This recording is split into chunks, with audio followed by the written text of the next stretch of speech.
Hey. Hey. Hey, Dietrich. Very funny. Hey, look, she told me Ellen had gone to Yale. I just assumed you'd like her. Yeah. Well, she was smart. So is Kissinger. You dance with him. Well, and I'm sorry about Well, Linda and me leaving you guys in the restaurant like that, but things just worked out pretty good for me. good. So I guess I owe you one. Yeah. Well, what'd you end up doing after dinner? I went home. She's probably still cuffed to the chair. Well, Joe? Morning, Barney. Nervous? Hey, Barn. Somebody get his tambourine stolen? Barn, look again. My God, is that Ray? I think that's what God must have said. Ray? Good to see you again. Hello, Captain Miller. What happened? Somebody broke into the Harbor Light Center, took about $50 in petty cash and a couple of cases of soup starter. I meant, what happened to you? Oh, I mean this. Well, yeah. Last time you were here, you were, civilian.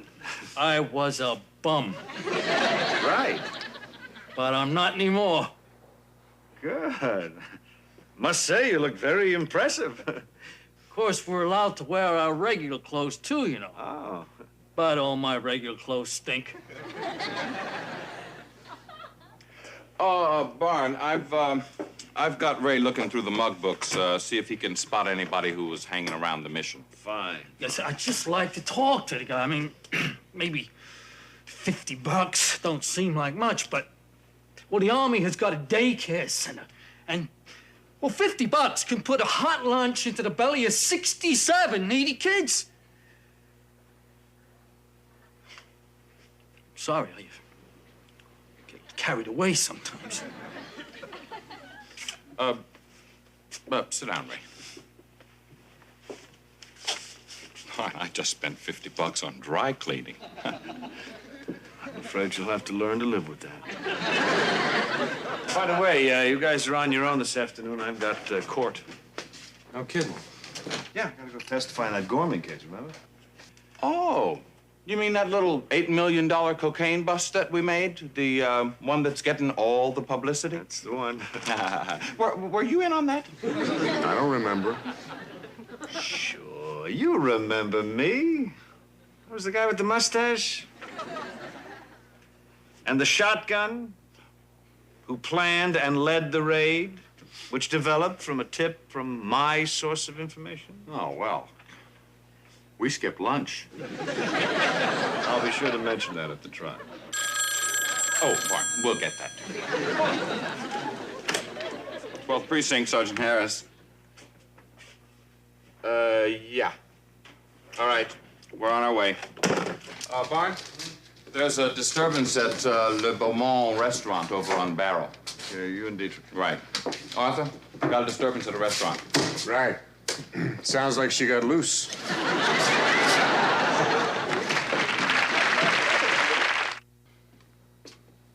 Right? Cap. Coffee is the only vice I got left, so I like to make the most of it.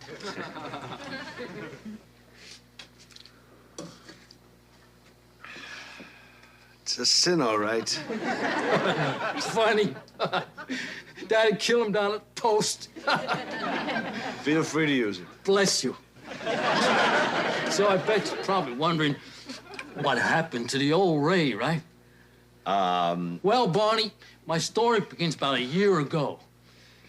I was at a real low point, even for me. You know, sleeping in doorways, giving blood 3-4 times a week, picking through trash cans for half-eaten hot dogs, pretzels, you know, wiping off the ants and the I got maggots. the picture. I got the picture.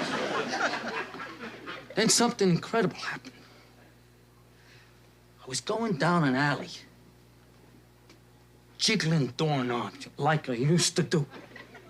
And I found one that wasn't locked. A church. Liquor store. And there I was, all alone, at a booze buffet. And I went for it. Red wine, white wine, and that blue stuff that goes great with any dish. Apricot brandy, Kahlua, Drambuie. I drank whiskey out of an Elvis decanter. Sounds like a lovely evening. You would think so. But for some reason, I felt empty. Then at one point or another, I must have blacked out because when I came to a couple of weeks later, I was on the subway. I was driving it.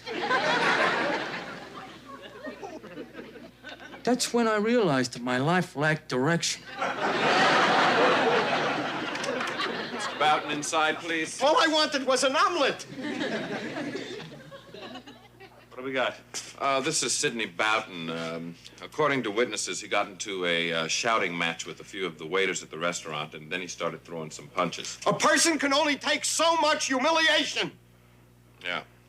Anyway, by the time we got there, he had the maitre d' in a headlock over by the salad bar. He'll be all right, just a little crouton rash. Owner said he's coming down later. He insists on pressing charges. What was the provocation? Go ahead, tell him. Well, apparently, Mr. Boughton was denied a table because the management felt that he didn't quite measure up to their minimum standard for aesthetic acceptability. He means because I'm ugly. It seems Le Beau Monde prides itself on its beautiful people clientele. If you're not attractive, you don't get in. Mm-hmm. They told you that? Oh, not in so many words. First, they asked me if I had a reservation, and I said no, but I see a lot of empty tables. And then they said, oh, those tables are reserved for special people. So then I said that I would wait. Then I saw the waiters pointing at me and whispering to each other things like, oh, who let him in here? Oh, look at him. Somebody go find a bag for the Elephant Man. I didn't see the movie, but I understand that it's very good. I'm afraid, Mr. Captain, Boughton... all I wanted was an omelet and a glass of iced tea. I understand, but... Look, I admit that I'm no Gavin McLeod, but I don't think that I deserve to starve. Boughton, party of one? Thank you.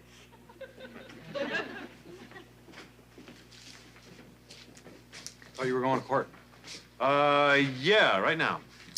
I'll be here.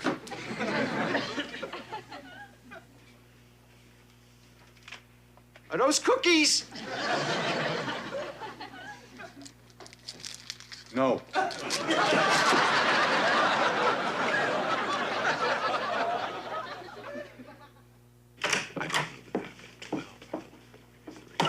Can I help you, ma'am? Yes, I'm Lieutenant Holly. They told me downstairs I could find Raymond up here.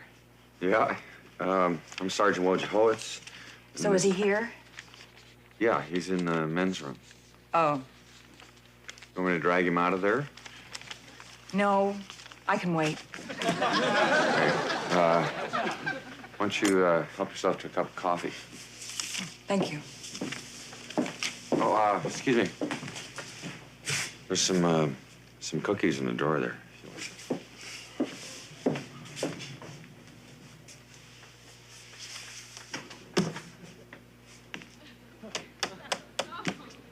I don't even know you. Oh, Lieutenant. How you doing, sir?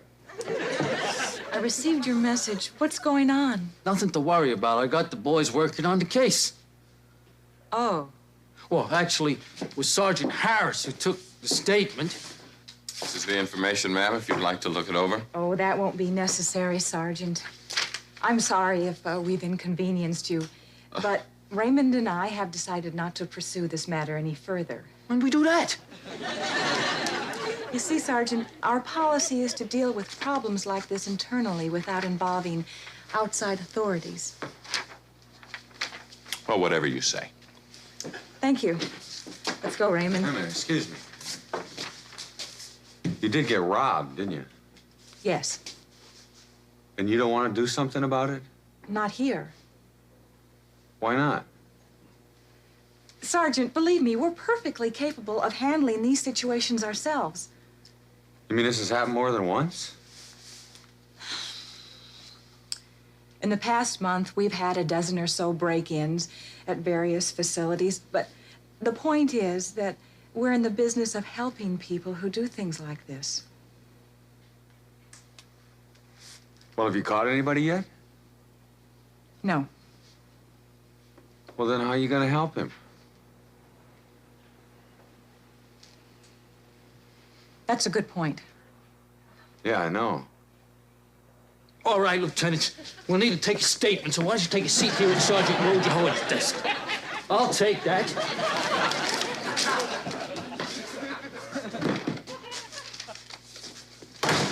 Hey, Cap. Barney. Huh?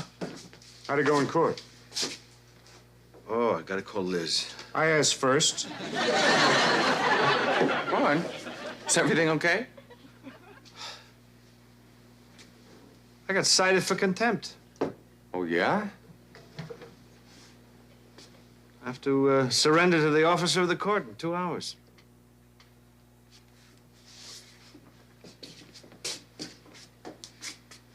I'm going to jail.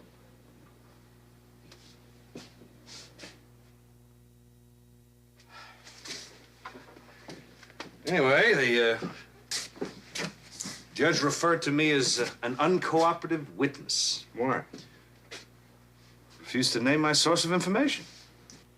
Come on, you can't do that. It's confidential.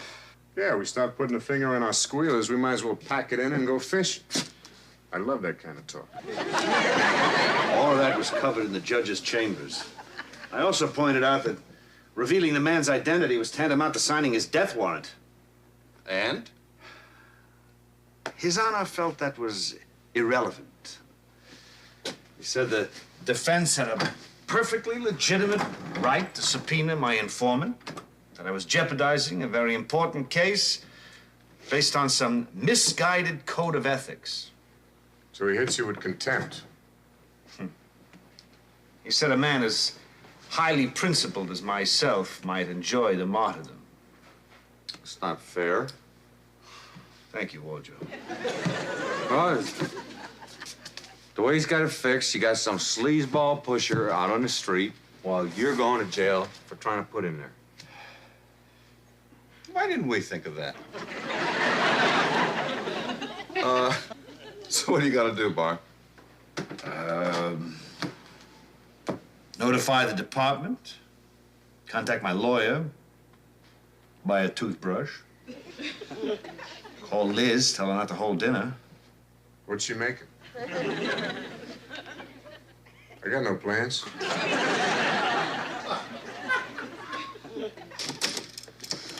Okay, let me run this list over and see that we got everything. We took $86 in cash, assorted foodstuffs, a couple of typewriters, one flugelhorn, a slide projector, and 2 cartons of Bibles.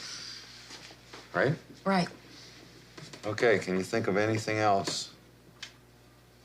Oh, an entire rack of pool cues from the community center. You allowed to play pool? Yes, Sergeant, we're allowed to have fun.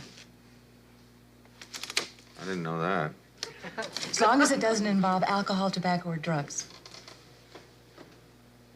Aren't you leaving one out? What'd you have in mind, a weekend in Havana? No.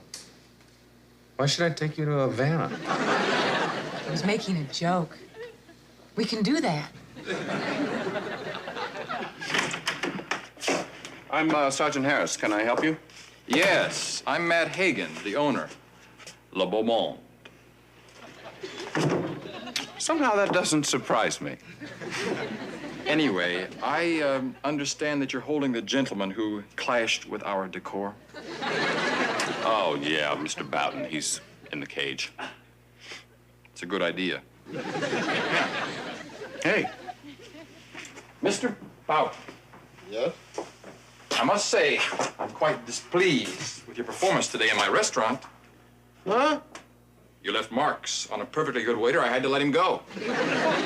Oh, my God. What did they do? Send over an Adonis to torment me? Yes. Matt Hagen. I'm the owner. Look, mister, your people made me feel ugly and insignificant. They were just doing their job. Mr. Hagen, you want to take a seat over there, please? I need to get a little information from you. About what? Blow drying?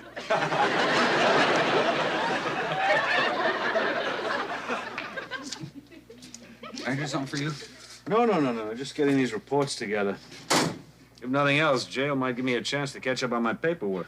It's a nice touch, Barn. Even Joan of Arc didn't go that far. Yeah. Sir, I came as soon as I heard the tragic news. I'm still reeling. Excuse me. Levitt, the less made out of this, the better, huh? Sorry, sir. I didn't mean to annoy you by being moved. Levitt. It's just, although your moments up here are dwindling down to a precious few, moments better spent with loved ones and those among your peer group, still, I'd like you to have this. What is it? Just a few items to make your impending incarceration a bit more tolerable. Cigarettes, magazines, box of nonpareils.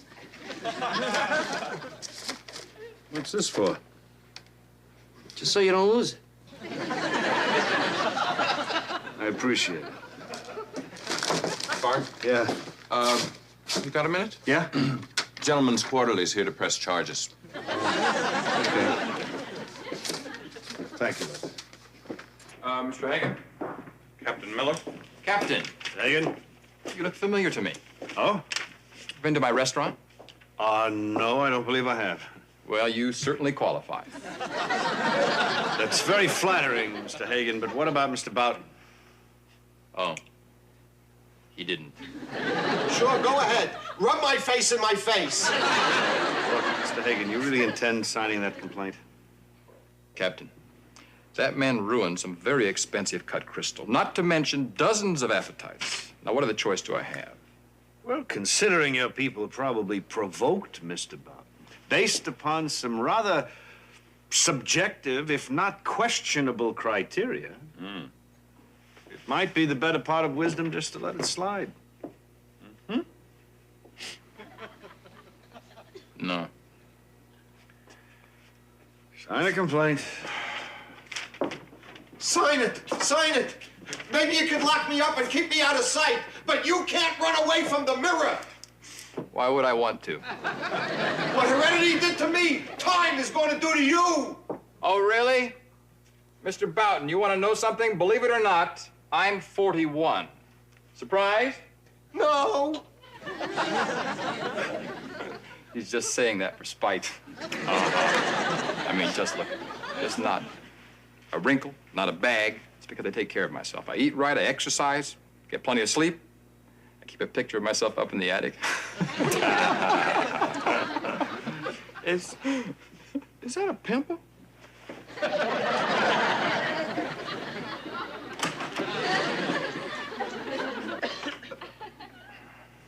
If that's supposed to be a joke, it's not even funny.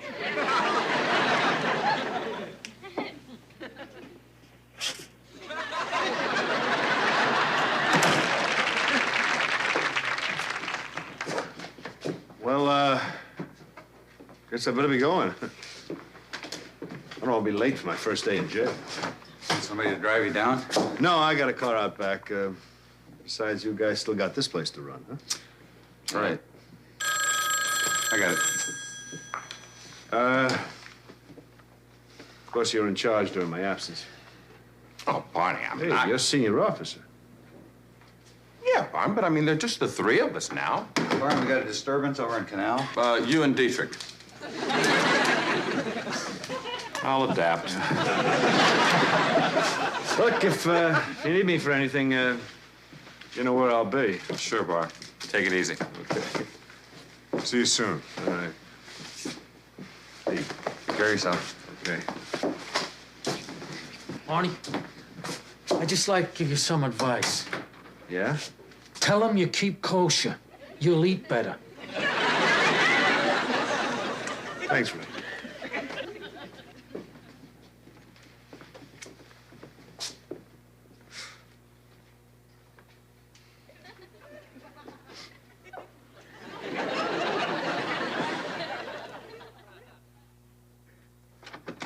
In here. Step up to the yellow line, please. Empty your pockets on the desk of all items. Leave your pockets out.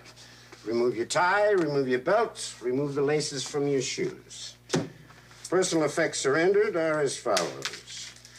1 wallet, 1 set of keys, $24 in cash, 35 cents in change.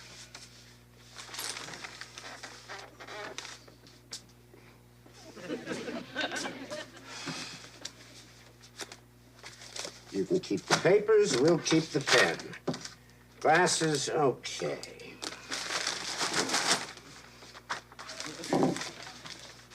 Magazines, toothbrush, toothpaste, fine.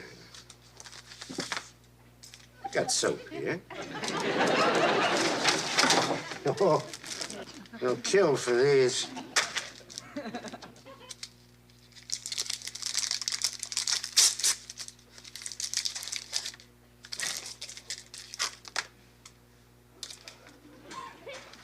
You can have this. Thank you. Okay, sign here for your personal procedure. Good. Well, then let's just finish it. Strip.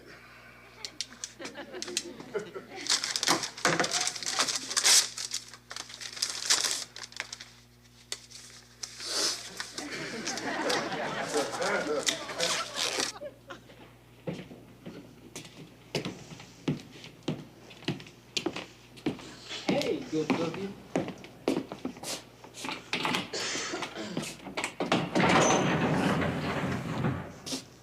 Okay, in the cage.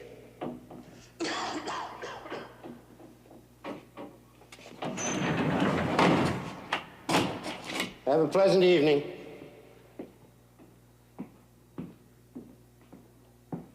You're in my life.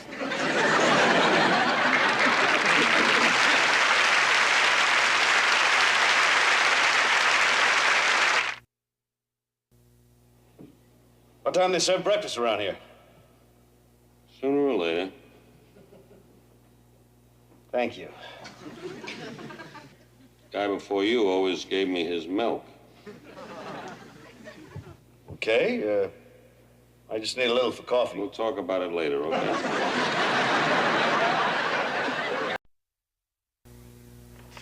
Oh, by the way, you guys are on your own this afternoon. I got court. Oh, yeah? Yeah. I'm testifying the Gorman case. You mean that little $8 million cocaine bust that we made? The one that's getting all the publicity? That's the one. Were you in on that? I don't remember. In the past month, we've had a dozen or so break-ins at various facilities, but the point is that we're in the business of helping people who do things like this. Well, have you caught anybody yet? No, Well, then how are you going to help him? that's a good point. I got cited for contempt. Oh, yeah? I have to surrender to the officer of the court in 2 hours.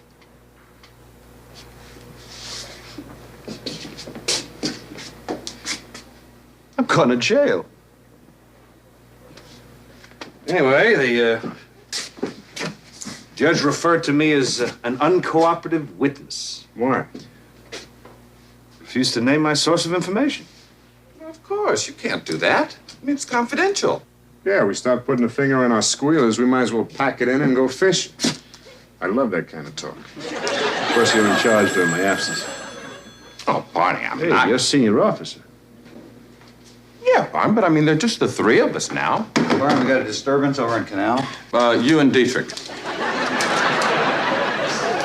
I'll adapt.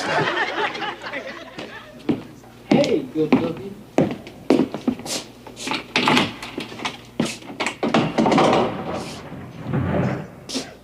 Okay, in the cage.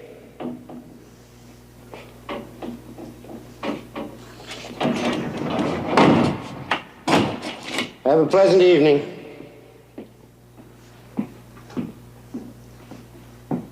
You're in my life.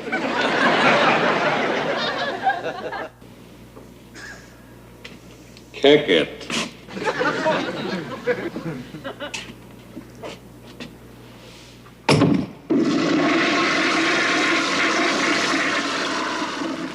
Thank you. And do it for you.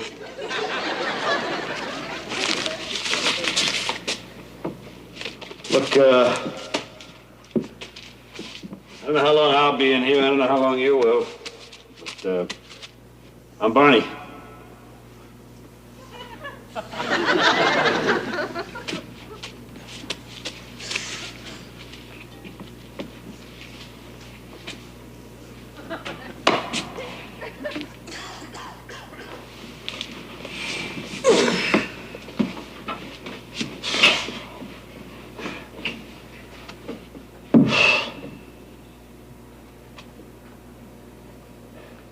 You reading? No? Good. I don't like being ignored.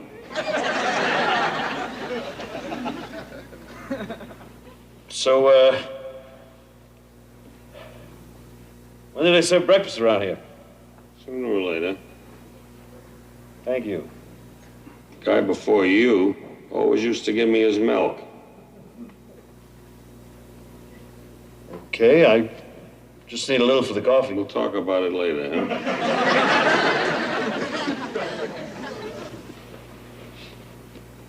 Stupid idiot. Makes me sick.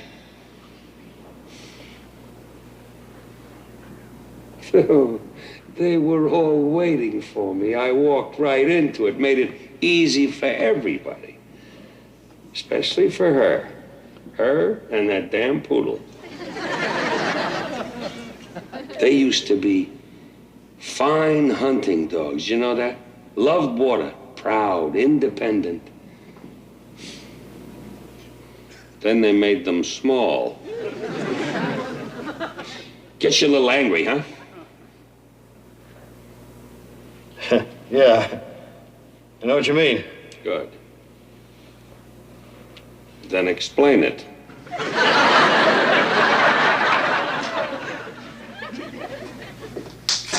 Hey, Ron. Arthur? You're late. You're right. Bojo was already here. He had to go out on a call alone. Uh-huh.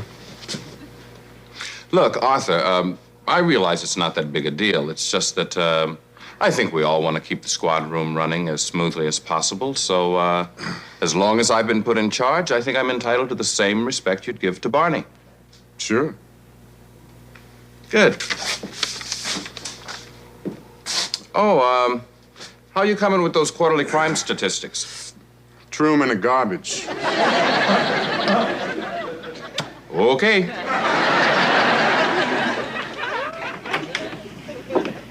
I'm beginning to get used to this place. Well, that's good. Hey, anything from Barney yet? We haven't heard anything. Well, I hope he's not dead. Us too.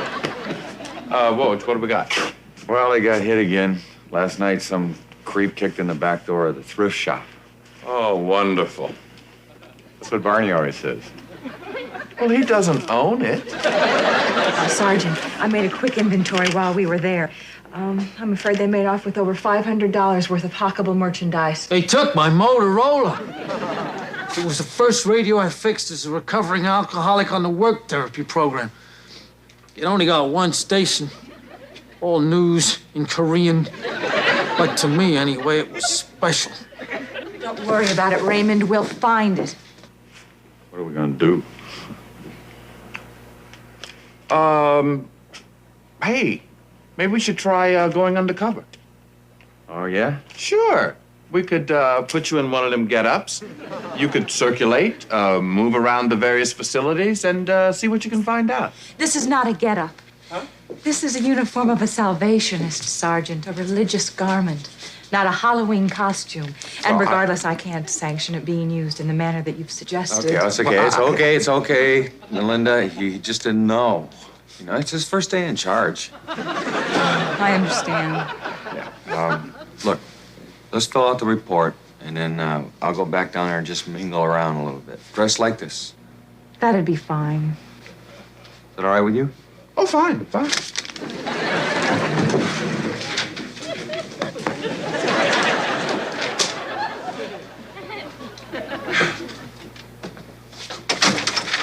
Visiting hour is 20 minutes. No shouting, no abusive language, no passing of notes. Yes, sir. Oh, all right. It's a nice family. We were gonna break you out, but they took our guns. Well, I appreciate the thought. Look, Barney, we're on lunch, so we haven't got a lot of time. Oh, yeah, sure. Look, Barney, did you hear anything from the department yet? Not a word. How about you? Nothing. Oh. Well, how was your night? Well, all things considered, not too bad. I'm not used to sleeping alone. Be thankful.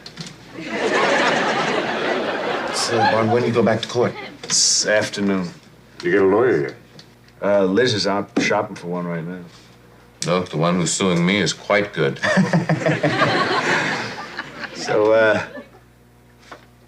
everything okay down at the squadron? Oh, sure, fine, no problems. So, everything okay, Barney? Well, you know, within reason. Yeah, well, you need anything? Nothing I can think of now. Well, I guess we really better be going, Barney. Yeah. Take it easy, huh? Okay. Good seeing you. Cake's in the mail. We're all with you, sir.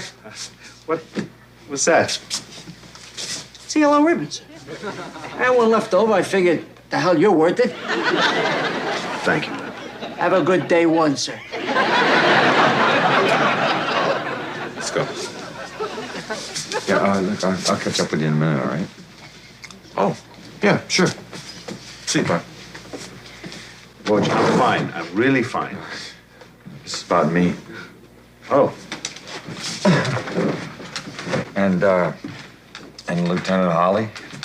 Lieutenant Holly. Yeah, you know, the officer from the Salvation Army I'm working with? Oh, the Salvation Army, right. Yeah, well, thing is that I really like her. And I think that she likes me. But the other thing is that she's ordained. And then so they're not supposed to get serious except, you know, with their own kind. So I don't know. Whoa, Joe, you're talking to a man in jail. Yeah. I sleep 2 feet from a toilet. I share a cell with a lunatic who won't leave my breakfast alone. I'm sure you can appreciate it's a little difficult to focus in on your problems with women. Yeah, right. I'll wait in your office.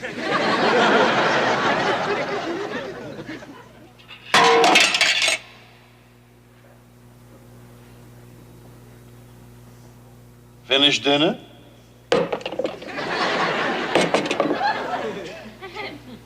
Apparently. I've been thinking about you. Really? You mind? Be my guest. You are a very neat and tidy person, even when you sleep. I know, 'cause I've watched you.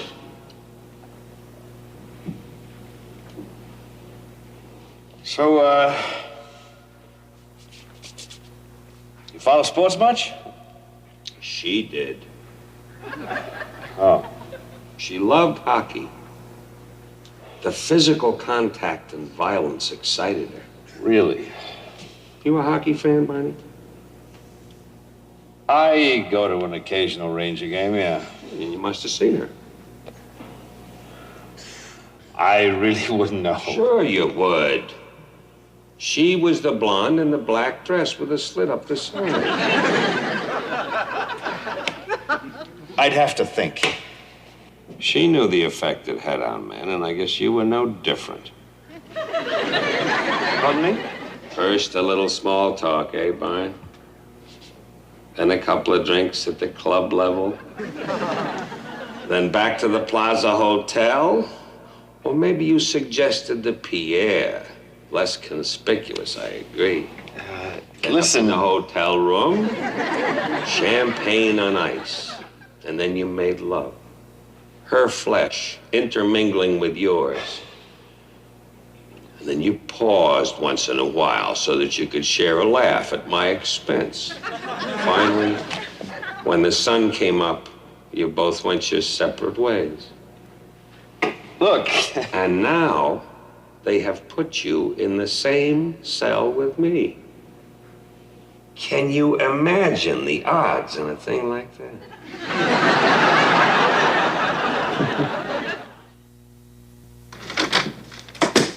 Good morning, gentlemen. Morning, Sergeant Harris.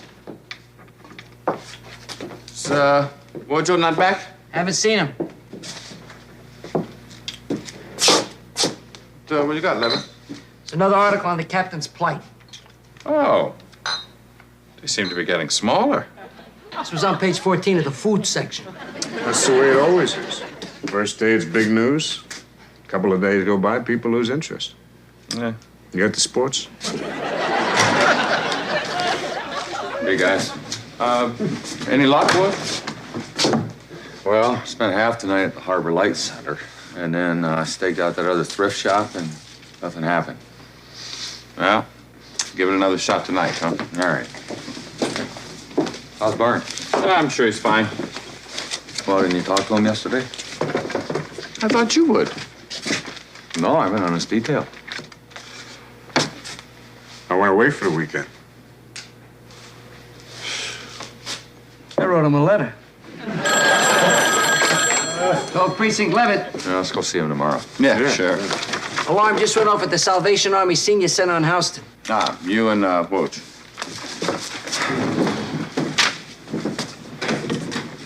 Dietrich, I'll be in my office.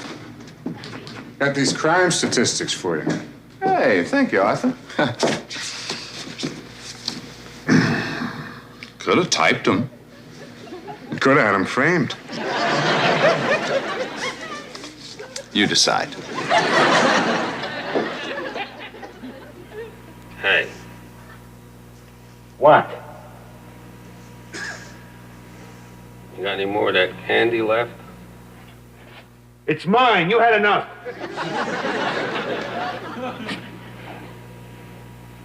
I need to eat. I know. If I listen hard enough, I can hear myself chew. It helps to drown out my thoughts.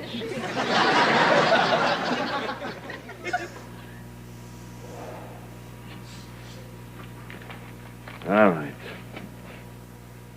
But I want my blanket back.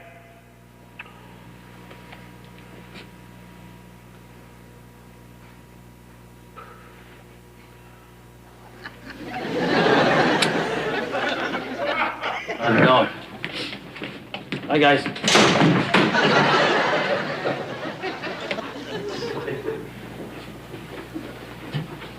Barney? Ray, what are you doing here? Well, I came to visit you. And they just let you in? Yeah, well, the Army has a prisoner outreach program. You know, I come here twice a week to give advice and guidance. Huh. You want some? No offense, Ray. Just not in the mood, huh? Yeah, I understand. Yeah? I wish I did. Say something, Barney? No. Sound like something. I didn't say anything. Just wish somebody would explain to me why a man who's committed over 20 years of his life to what he knows is right deserves to wind up in a rat hole like this. That's a tough question. He has just got caught in the machinery. The victim of some perverse higher order that condemns me to sit here and rot while my lawyer tells me to be patient. These things don't happen overnight. Oh, don't I know it? First, the department's got to take it under advisement with the commissioner, who's out taking a late lunch with the DA, who's wishing to God that damn judge would come to some accommodation with my attorney, who keeps telling me to be patient. Come on, boy, take it easy. I'm sorry, Ray. I didn't mean to lay this all on you. I just beginning to feel like the longer I'm here, the longer I'm going to have to stay. It's always darkest before the dawn. Hope you don't mind my sneaking that one in. Listen, I really appreciate you coming. So you want me to bring anything? Books, magazines? I'll take a Life magazine, October 8, 1943. I'll work on it. Take care.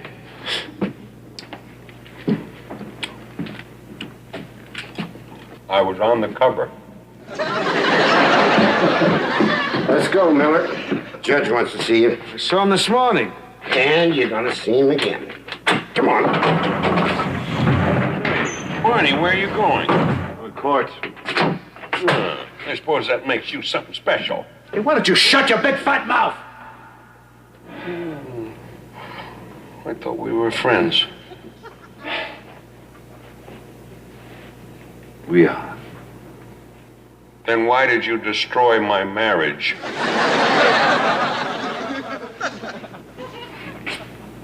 Come on, let's go.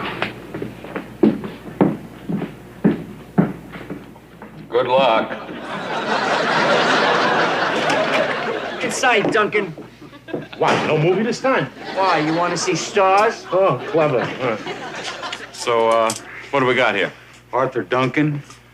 Picked him up over at the senior center. He was in the arts and crafts room trying to make off with a sewing machine and a couple of cartons of yarn. They weren't even sweaters yet. Don't I know you from someplace?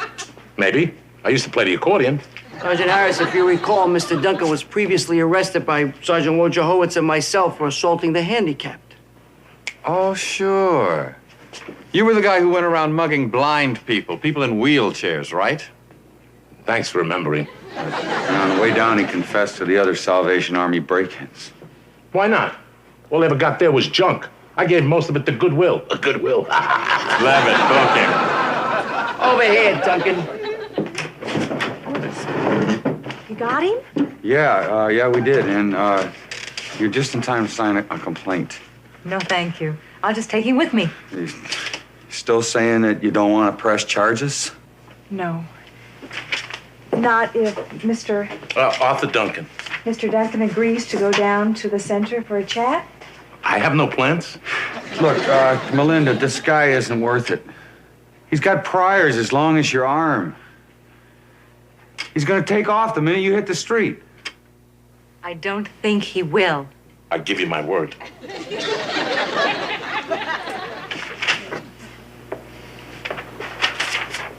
Turn him loose.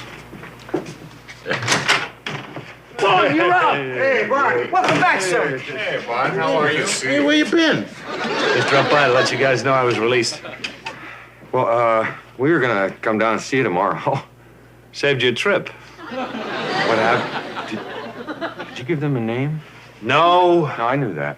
I guess the judge figured that between the two of us, we were doing a fine job of destroying each other's careers, so he postponed the trial a couple of weeks. He's gonna try and work out some kind of compromise.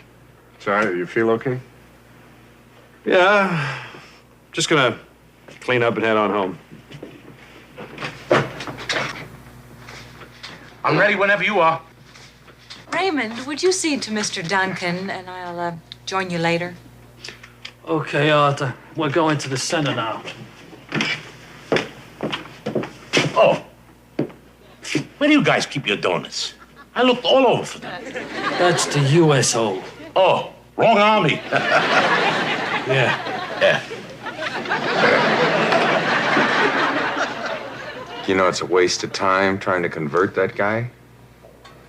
He won't be the first one I've lost. Yeah, right. Look, maybe we can arrest him again sometime.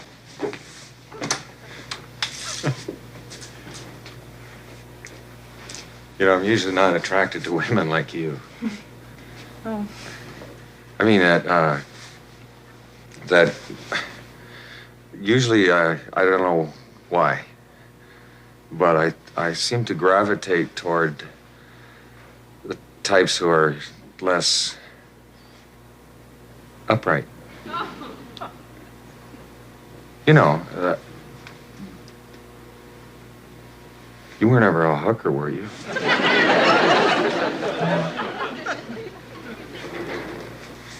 Well, good.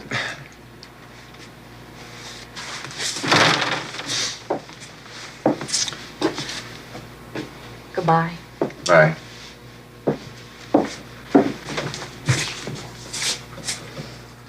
Let's get this damn cell cleaned up, okay?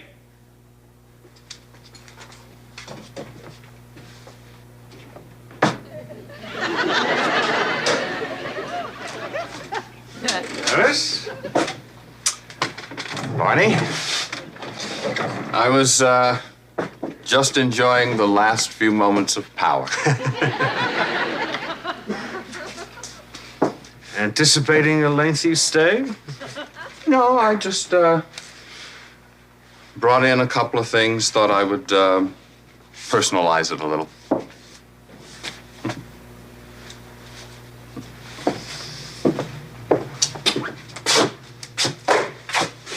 I'll cancel the painters.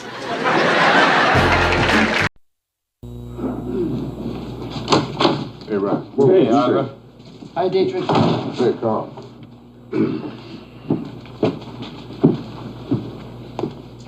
Coffee's not ready yet. Sorry, I can wait. Did you do anything last night? Went to the movies. Foreign film? Three Stooges Festival at the Gramercy. Really? I wouldn't have thought you went in for that sort of thing. Kidding, they're my favorites. I think they're one of the most underrated comedy teams of the 30s and 40s. Surrealistic use of violence and mayhem. The almost Chekhovian interplay between Curly and Moe. I like the ones with Shemp. I don't think we have anything further to say to each other.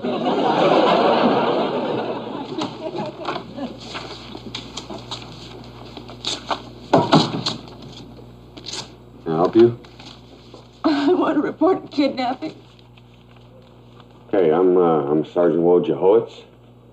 You want to have a seat over here at my desk? Come on. You're Miss, Lawson, Christine Lawson. Somebody's taken her. Okay, you just sit down and relax, all right? Come on. Okay, Miss Lawson. Tell me who was kidnapped? Victoria Ellen. She's never done anything to anyone. All right, all right. When did you see her last? About 7:30 last night. All right, now. Miss Lawson, that's not a long time ago. Are you sure she didn't just go somewhere by herself? It's impossible. Okay, it's just that if it is a kidnapping, we may have to call in the FBI. Good. Okay, then, let's get some more information. What's her address? 418 Christopher Street. That's where my shop is. What shop is that? The shop I own. Christine's dolls and miniatures. Does she have a room there, or? No. She mostly stays in the window. Huh. Are we talking about a doll? Yes. Should I have mentioned that earlier? Well, sure, I realize expert legal assistance isn't cheap, but I still don't understand why it costs so much. I mean, look, you're billing me here for 37 hours of work at $165 an hour. Yeah, I mean, just what does that time include? Research? Yeah. Depositions, filings, I understand. Telephone consultation with the client. Do you mean like now? Bye. Good morning, gentlemen. Morning, Captain. Harris? Barney, this lawsuit is a nightmare. I assume you're referring to blood on the badge et al.? Barney, it's costing me a fortune in legal fees already, and we haven't even gone to trial yet. Yeah, well, and I'm not so sure we're ready to go to trial, and it starts in 10 days. I know. Huh? I was handed this morning. Barney, I didn't tell them to subpoena you. It's not from you, it's from Rittner's attorneys. You mean they want you to testify for their side? Oh, they must be out of their minds. Well, I was present during most of the incidents in question, and I guess they figured my testimony would be helpful. So, just out of curiosity, Barn, what do you plan on saying? I don't know. Whatever questions they ask me, I'll answer them as truthfully, as honestly as possible. Oh. Hey, look, I'm not... Oh, it's okay, Barn. I mean, we can always rip you apart during cross-examination. Come on, Bart. This is Miss Christine Lawson. This is Captain Miller.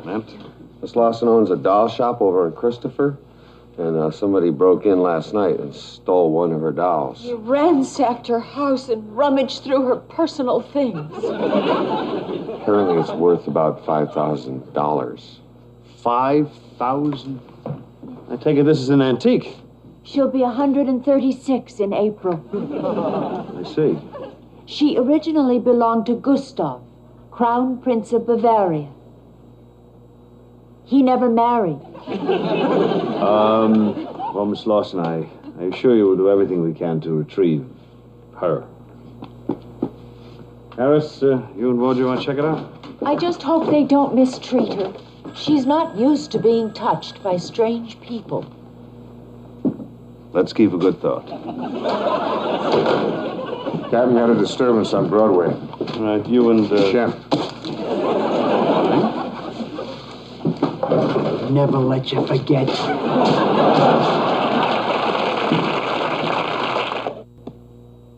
Yeah. She's about 1'10", 3.5 pounds, blonde hair, porcelain complexion, wearing an Austrian wedding gown. No, she's not in trouble. We just want to talk to her.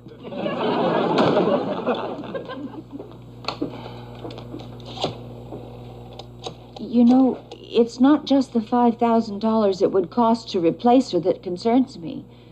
It's just that I've had Victoria in my shop for nearly 3 years now, and, well, you grow attached to things. I understand. I remember the day I bought her. I was in a little toy store in Vienna. They had her sitting in a rocking chair. I remember wondering if this little piece of cloth and china was really worth $200. That's what you paid for her? Uh-huh. That means she's appreciated 2,500% in 3 years? Dolls are an excellent hedge against inflation. Oh. And you can dress them, too. I think I'd like that. Yes?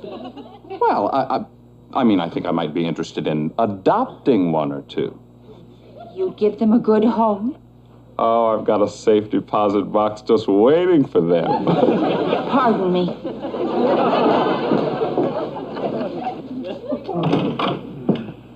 Inside, Buck Rogers. I'm telling you, I have reservations. So do we. Ma'am, this is Eugene Corbett. Disorderly conduct, destruction of private property. We picked him up at the Goddard Institute for Space Studies. It's a research foundation funded by NASA. Mr. Corbett was creating a disturbance in the reception area. I was just trying to get my seat confirmed. What seat? On the space shuttle. I'm going. Nice. Unfortunately, the NASA people don't. They deny any knowledge of Mr. Corbett. But I have a ticket. Now, you show him. Okay. According to Mr. Corbett, he paid a man outside the planetarium $500 for this. He said he was from the Space Administration. Advanced sales. NASA Champagne Shuttle. Departing Cape Canaveral, Florida, 10 a.m., April 7th, 1981. Returning Edwards Air Force Base, April 8th, 1981. You see? I have a window seat. Non-smoking. Mr. Corbett, I suspect there's a strong possibility you've been defrauded. You mean you say you think the guy really wasn't with NASA? I would tend to doubt it. But I mean, he had an ID card, he had an emblem on his jacket, he even showed me some moon rocks. They're pressing charges? Yeah, man from NASA's coming down. All right, Mr. Corbett, we're going to need some more information about the man who sold you this ticket. We're also going to have to book you. I guess you think I was pretty stupid, huh? We've seen worse. Just that I've had a dream of always going up there. Figured this was my only chance. We're not unsympathetic, but I'm afraid we're still going to have to book you. Okay, Dietrich. All right, Mr. Corbett. Want to take one small step over here?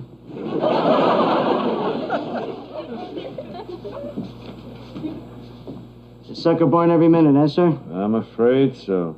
Maybe I can book the next one. Barney? Yeah. I checked with pawn shops, other antique stores in the area, but no luck. Done something to her, I know it. There's really no reason. They probably had their way with her, and then just tossed her out of a car. Just At this very moment, she's probably lying in some back alley, torn and humiliated. I'm certain she's fine. At this very moment, I bet Sergeant Wojciechowicz is on his way back here with some further information. You want me to start calling doll hospitals? Just a thought.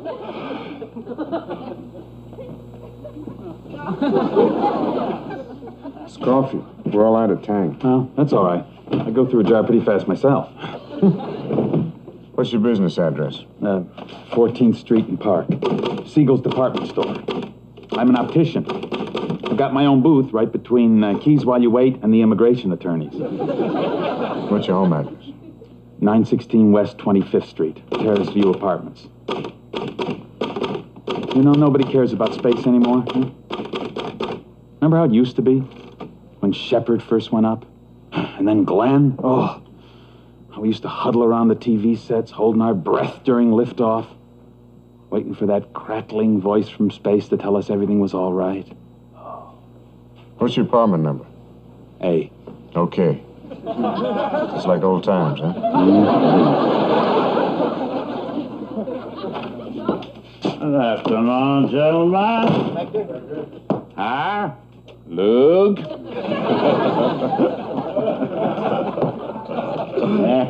Always with a different outfit, huh? Well, Inspector, you know how fast styles change? Yeah, sure. Sure, but to tell you the truth, some of the stuff you wear strikes me as being a little weird.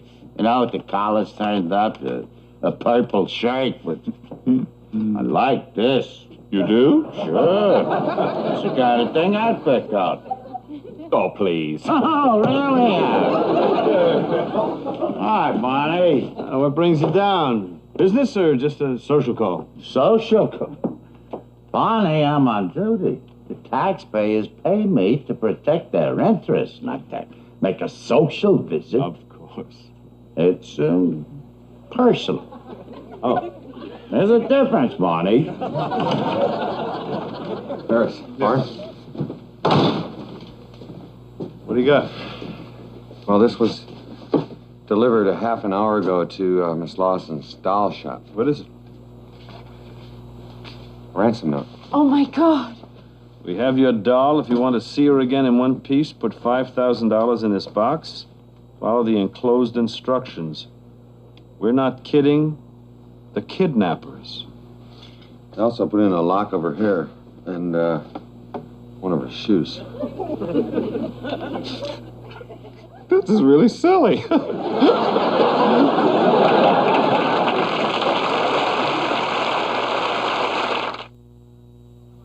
Uh-huh. Right. They're at the park. They made the drop. Okay. What's going on, Captain? Sergeants Wojciechowicz and Harris have placed the ransom as directed by the kidnappers. Well, what happens now? Now I'm afraid all they can do is wait. You don't think those people might just take the money and not let Victoria go? There's no reason for them to do that. She hasn't seen anything. Oh, I hope not. Excuse me. Inspector, sorry, No, it's okay, Barney. Big important case you're working on. Somebody lost their dolly. Anyway, give me a chance to go over this stuff. What is it? My assets, Barney. Oh. Decided I'd do a little accounting, figure out how much I got socked away after all these years. So it was a good idea? And it's no sniveling little sum either, Barney. I'm sure it isn't. Of course, it would have been hard for me not to stash away some cash after all these years. I mean, living the way I do, 20 years in that dingy one-room apartment, cooking off a hot plate, eating out some greasy spoon. Inspector. And then, too, I never got married, Barney, never had any kids. Inspector. I've been lucky, Barney. Inspector, exactly what is it you need to know from me? What do I do with it? You know, Barney, you're my sole heir to my estate. Inspector. Whatever's in the pot when the old inspector checks out all goes to you, Barney. Really, Inspector? I want you to have it, Barney. Fine. Okay. As my beneficiary, I thought maybe you'd have an opinion as to what I could do with it in the interim. Inspector, all I can say is don't save it for me. What else can I do with it, Barney? No. Take a trip somewhere. Buy yourself a new car. Do something crazy with it. Yeah? Yeah, I've always wanted to take a trip down to Florida. Sure. Visit their swamp. That's nice. Now, that only cost me a few $100, Barney. Of course. But that'd still leave me with $233,000. Beg your pardon? Yeah, that's what I'm stuck with, Barney. $233,400, a few odd pennies to be exact. And you think I ought to do something crazy with it, huh? Within reason.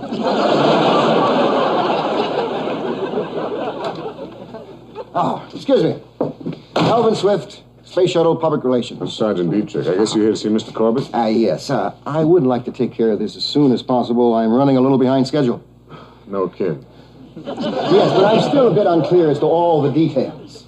Well, it seems that somebody sold Mr. Corbett a seat on your shuttle for $500. But we would have taken it. Well, what with the current budgetary reductions, we gratefully accept any monetary donations from the private sector.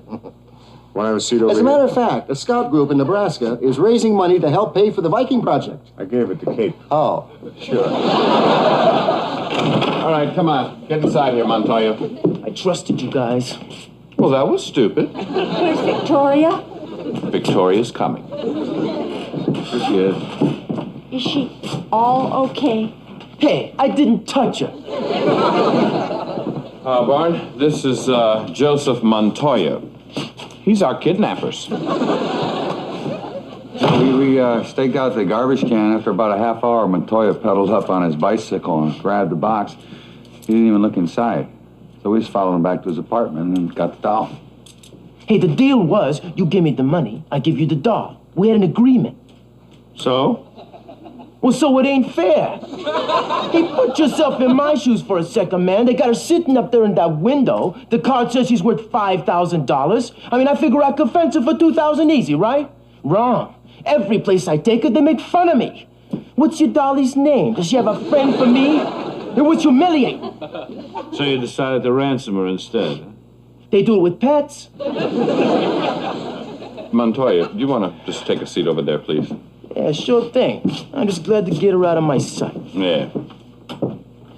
You know, the whole time I had her up in my room, making up the ransom note, she kept staring at me with those little beady eyes, like I was doing something to her.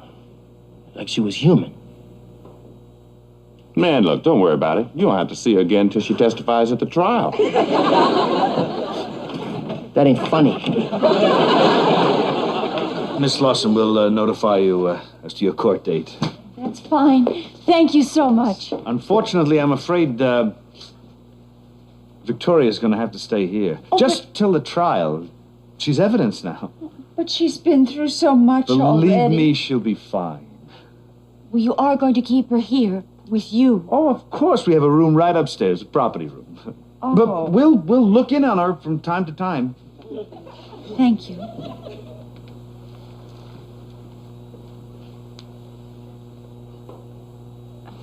No, Captain, I know she's really just a doll. It's just that sometimes she seems so real.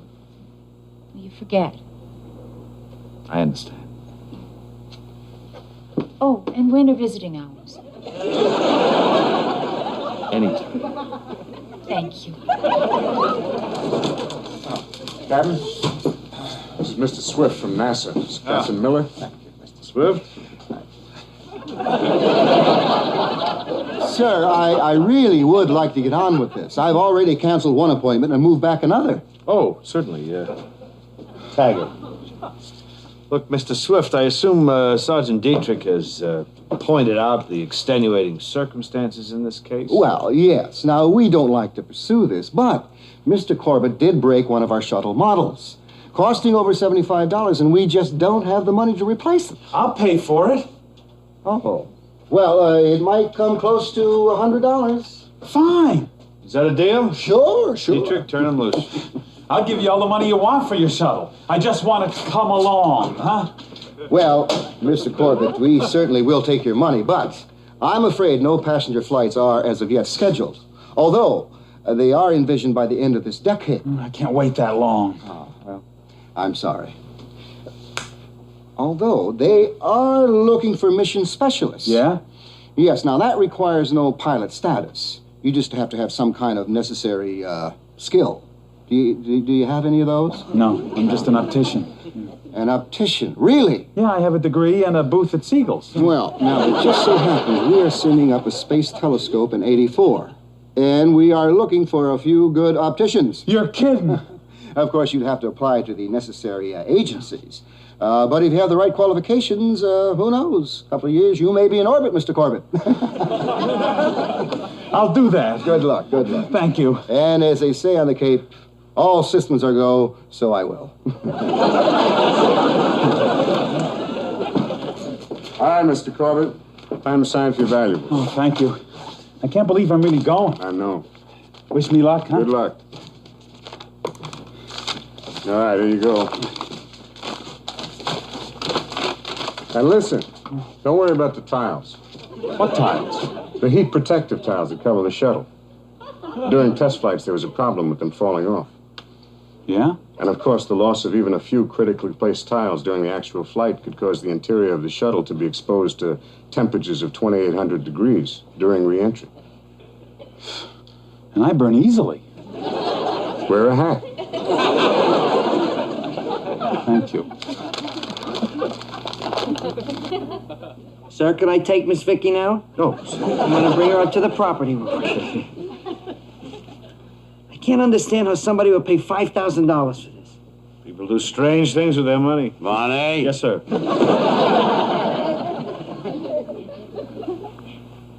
They make a nice couple.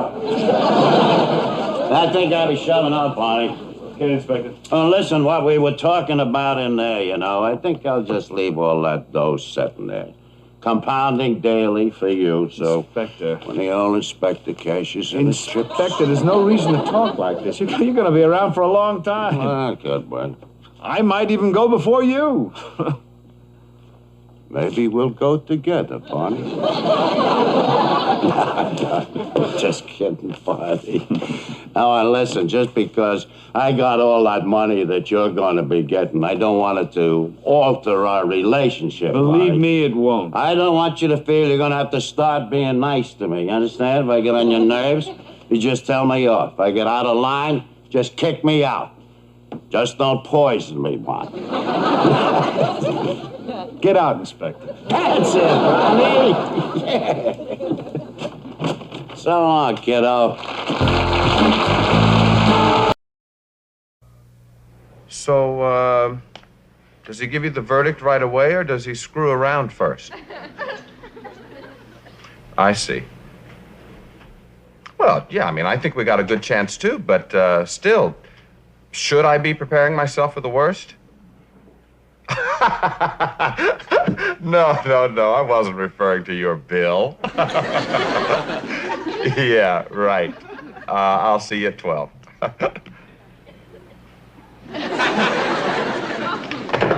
Decision coming down today on blood on the bench? Yeah. Keep my fingers crossed. Thanks, Arthur. Sergeant, what's your sign? I'll read your horoscope. Taurus. Taurus. Excellent prospects for success today.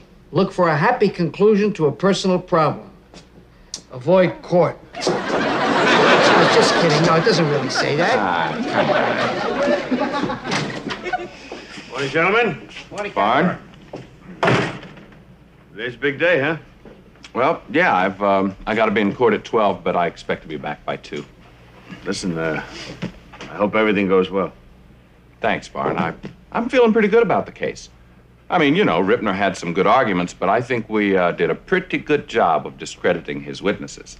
I know. I was one of them. Right. By the way, Barn, you know, now that it's all over, I'd like to apologize if my lawyers were a little rough on you. Oh, hey, listen, they did what they had to do, you know.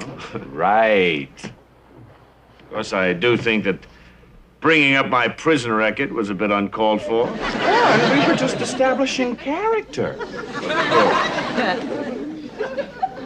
Barn. Yeah. This is Miss Doris Carlisle. This is Captain Miller. Hello. Mrs. Carlisle wants to lodge a complaint against Lexington General Hospital. They're endangering my husband's health. How? See, for 6 months or so, her husband's been a lab technician at the research section. He's always wanted to work in a doctor's world. Anyway, he's in the nuclear medicine department, and according to Mrs. Carlisle, there is a lot of low-level radioactive waste that's being stored there from treatment and research, and she says that it's doing something to her husband. It affected his performance. What she means, Barney. I know what she means. He used to be warm and loving, a real ace. And the stuff is draining his energy, sapping his Mrs. strength. Carlisle, it's not that we're unsympathetic. It's just that there are other agencies better equipped to handle a No, problem. I've been there. I've been to all of them. You're my last chance. Well, to be perfectly candid, this is just not an area that the police department can get involved in. I already told her we would. All right, you and Harris check it out. Anything you say. We'll do what we can. Oh, thank you. Captain, there's a disturbance at a post office on Bleecker. You and Dietrich. Morning, gentlemen. Barney.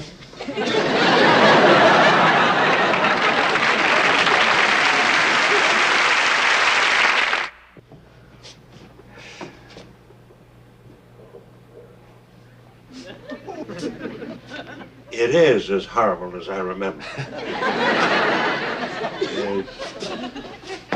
What are you doing here? I mean, it's great to see you. You too, Barney. 3.5 years we haven't seen you. Why? Well, to tell you the truth, I sort of decided I'd never come here again. Why? I just felt I left all this behind. Life was for the young. People don't want some old-timer hanging around, being a nuisance. Come on, Fish. But something happened that made me change my mind. What? Someone older than me was elected president. So how's Bernice? Who? Oh, she's fine. She gives you all her love. For whatever that's worth. And, Jilly and Victor and the rest of the kids? Oh, them, they're gone. Money for the group home was cut off, so the city took back the kids. Oh, I'm sorry. So is the city. But, I mean, they're okay? They're doing okay? Oh, yeah. Victor was arrested for assault and battery, but they're not going to try him as an adult. And Jilly got pregnant, but the guy married her. Oh. And the other kids are doing fine, too. Let me buy you a cup of coffee. Huh? All right.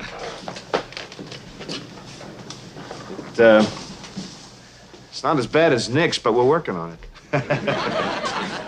So, what are you doing these days to keep busy? I'm into leather.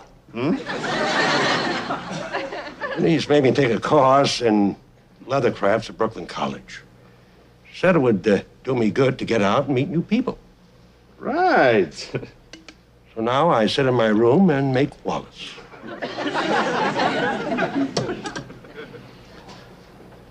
Sounds lovely. You want one? Yeah, sure.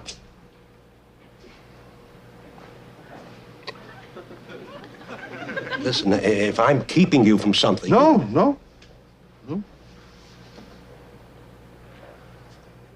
All right. I don't know what I'm gonna do. You're uglier than your picture. I should have known by your handwriting. You're a cheat. All right. What do we got here? Captain, this is Frederick Houston. This is Milton Korshak. Picked him up at the post office. They're pressing mutual assault charges. Yeah, he's a liar, the cheat. He doesn't know his pawn from his rook. Mr. Korshak and Mr. Houston play chess by mail. And apparently, they've had a number of disagreements over who moved where, so they met at Mr. Korshak's post office box to settle the dispute. When we got there, Mr. Korshak was squeezing Mr. Houston's head in this. He tried to stab me with the squeeze. He's using the Indian defense, caught him completely off guard. I could have made it. All right. Look, I don't understand any of this. Well, look, Captain.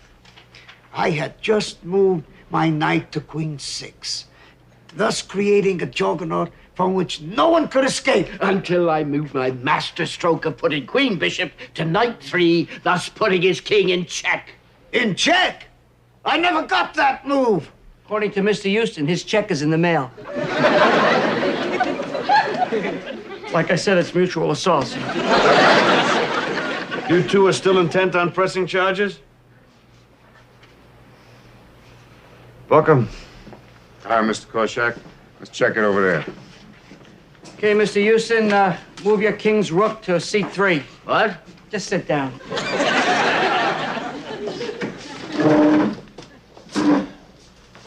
Remember me?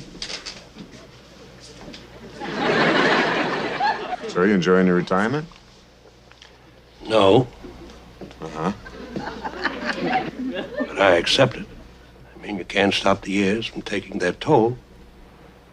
Actually, with advances in medical technology and organ replacement, it's very possible that by the year 2000, we'll be able to significantly delay, even halt the aging process. Get away from me.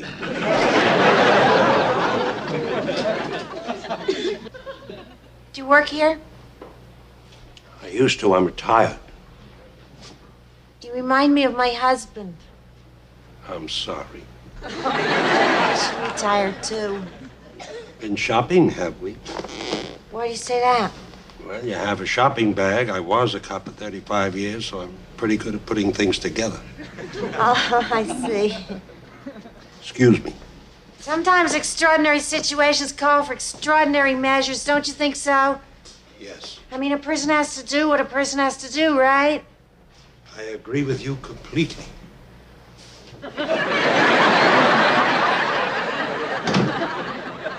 Officer Levitt, may we have the chessboard and pieces, please? What for? He's challenged me to a game. Gentlemen, I'm afraid this is evidence. And regardless, this is a police station, not a country club. Problems, Levitt? They want to play a chess game in a cage. You believe that? Let him.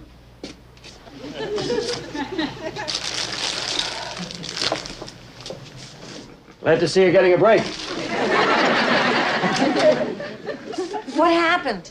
I checked it out. Harris McCourt? Oh, yeah, he went straight over. Everything that Miss Carlisle says seems to be right. The place is full of the stuff.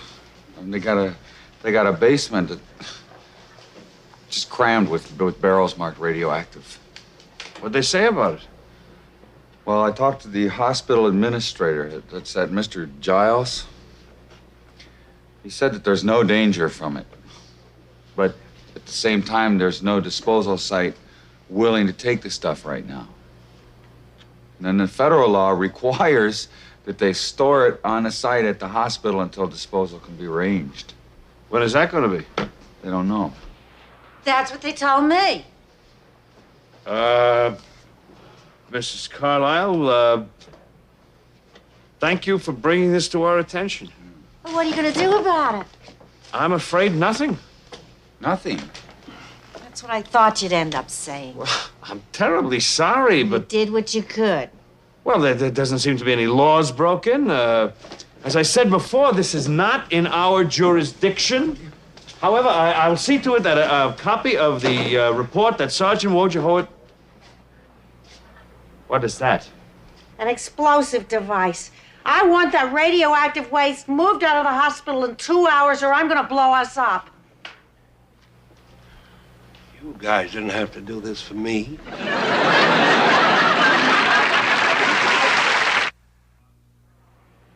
Mrs. Carlyle,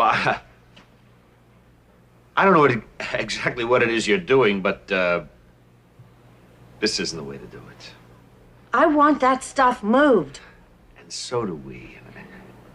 And I promise you that if you All right, keep away. I'll throw the switch. Whatever you say. I don't want to, but I will. You know, Mrs. Carlyle, I don't want to be impertinent about this, but we're not even sure that what you got there is really a bomb. Oh. I mean, it could be just a pot rigged up to look like a bomb. Oh, that's true. Is it a bomb? I'm not sure. I made it from this manual I bought at a little radical bookstore in the village. Recipes for the Revolution. Cute title. Very. Well, anyway, the bomb is basically a mixture of potassium chloride, nickel ammonium sulfate, some gelatin, a pinch of manganese dioxide, along with 2 dry cell batteries connected to an ignition switch. Does that sound like it would work? If she followed directions, it gives the room a new paint job. Mrs. Carlyle, it's really important for you to put that bomb down. I promise you we will do everything in our power to help you to resolve your problem. You call the hospital? I promise. And you'll get that stuff out of there and away from my husband? We will. All right. Okay. Now, if you just... Only first you gotta do that. Then I'll give you the bomb. Okay, Wojo, you want to get on the phone and get me Mr. Giles. Mr. Giles at the hospital. And while Sergeant Wojciechowicz is... While he's calling the hospital, if you don't mind, I'd like to call the bomb squad. Just in case. And then I'd like to clear the room and the rest of the floor, okay? And leave me alone in here. No, I'll stay with you. I don't think so. I would like to, but it just seems to me that the more people in here, the better chance there is of getting something done. You can understand that. Of course. Makes sense to me. I was just trying to record club. Is that your move? It's not my move till I take my hand off. Well, then take it off. Don't rush me. I got 10 minutes. That woman out there can blow us up in 5. What? Now, it's my move. Barn, you got Mr. Giles here. Let's talk. Yeah, I filled him in. Mr. Giles, Captain Miller here. Yes, a bomb. That indeed appears to be what she is holding. Well, I was hoping you could help me out. Yes, I do have full hospitalization. Look, Mr. Giles, the point is Mrs. Carlyle is demanding that the radioactive waste material that you have stored in your hospital be removed from the premises within the next 2 hours. Did I say something funny? Yes, Sergeant Wojciechowicz has told me about your disposal problems. But, excuse me, it appears to me that if the dump site operators were made aware of the urgent nature of the situation here... Yeah, I have a pencil.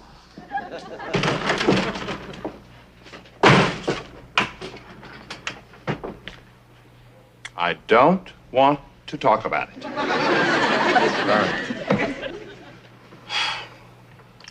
I lost. Court awarded Ripner $320,000. Sergeant, Mrs. Carlisle over there, she has a bomb. She's threatening to set it off. Fine. We've already tried those dump sites. Yes, I'm familiar with the term full up, but I cannot believe that, considering the circumstances, you can't squeeze in a little bit more. Nah, just a little. 3,000 gallons? Doesn't seem like a lot to me. Yeah, but look, I've explained the problem. Nothing you can do about it. Yeah, good luck to you, too. I really appreciate all this. Our pleasure. Okay. Thank you. South Carolina won't take it. Then we are in trouble. No one will take it, will they? Mrs. Carlisle, we have called everyone we know to call. The NRC, the Department of Transportation, every dump site in the country. In other words, you're telling me that there is no point in continuing with this? What I'm telling you is everyone has done his best. Then, guess I'll have to blow us up. Of course we can do better. Oh, sure, there are avenues we haven't even begun to try yet. What are they? Who is it? It's me. Whoa. Why aren't you at work? They said you were here with a bomb. I didn't want them to bother you. Miller? Yes. I'm Ron Giles. We spoke on the phone. Oh, look, there was no reason for you to come up here. I know. And although it has always been the hospital's policy never to negotiate with terrorists, nevertheless, we feel that this situation can be resolved without Mrs. Carlisle having resort to using that thing, which we believe would be in no one's best interest. Our position exactly. Doris, I'm begging you to stop all of this. I'm doing this to help you. That stuff, you know what it's doing to you. It's taking away... Shh. There are other people here. Oh, that's all right. They already know. Mrs. Carlisle, I'm Ron Giles from the hospital. You're the one that's always in conference. Yes, that's because I've been very busy trying to solve the very problem that you have expressed your concern about. You're killing my husband. Mrs. Carlisle, we adhere to very strict federal guidelines. And we store that material safely and securely. I want it out. And so do we. But we can't just wish it away. I mean, is it our fault if the dumps won't accept it? According to them, it is. Beg your pardon, Sergeant? The guy from the dump in South Carolina, he told me they stopped taking your waste materials because you guys weren't shipping it the right way. You weren't packaging it right, and a lot of it was leaking before it even got there. Well, we fixed that. Yeah, but not until they caught you. Oh, sure. It's so easy to point your finger. What's your solution? We just shut down the nuclear medicine department? We stop doing research? We stop treating people for cancer? No, I didn't say that. But it seems like you could take a little bit better look at what you're gonna do with all of this stuff before you start churning it out. Gentlemen, we seem to be a bit sidetracked. Sorry.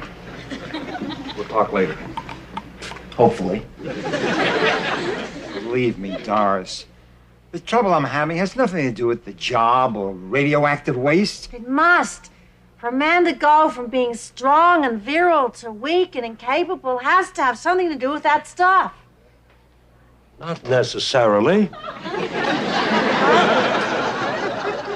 A person doesn't have to be around radiation to have this kind of problem. How do you know? Believe me, I know. Oh. And you never worked around radioactive materials? My watch doesn't even have a luminous dial. And what did it? I don't know. It just happened. People change. The years take their toll. It's all just a part of nature's rich pageant. Oh. Look, what you're doing isn't going to help anyone. So how about just giving me that? Well, how do I know you didn't just say that about yourself so that I would give this to you? Would this body lie to you?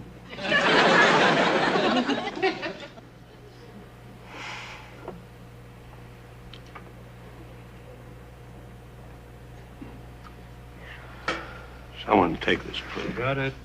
Levitt, call the bomb squad. Mrs. Carlisle, I'm afraid we're gonna have to book you. Back over here, Miss Carlisle.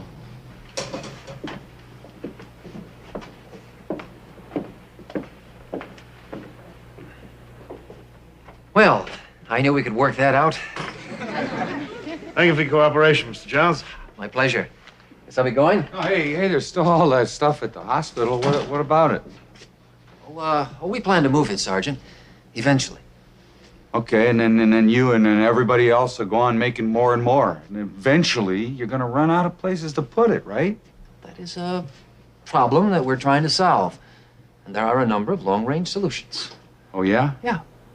Opening new dump sites, use of salt domes, abandoned mines for long-term storage. We may even find a permanent solution by rocketing our waste into space, out of the Earth's atmosphere, traveling harmlessly out of our solar system. And what if there's life out there that's not particularly interested in dealing with our garbage? Well, then, I guess they will just have to send it back.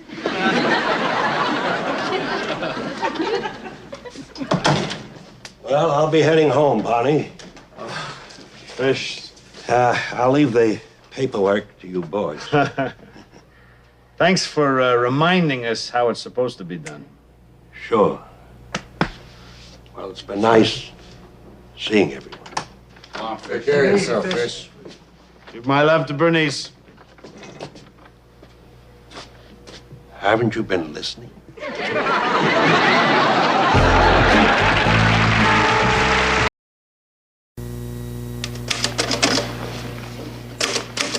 You know, you seem to me like a very compassionate person. So what say you give me a break, huh? Just shut up, will you? I'm typing. Come on, man. It's spring. I mean, there's something in the air. The pigeons are chirping. The grass is coming back up to the sidewalk. People are in the park, throwing frisbees, laying on blankets, making out. And you're out mugging them. I don't have a girlfriend. Good morning, Harris. It is.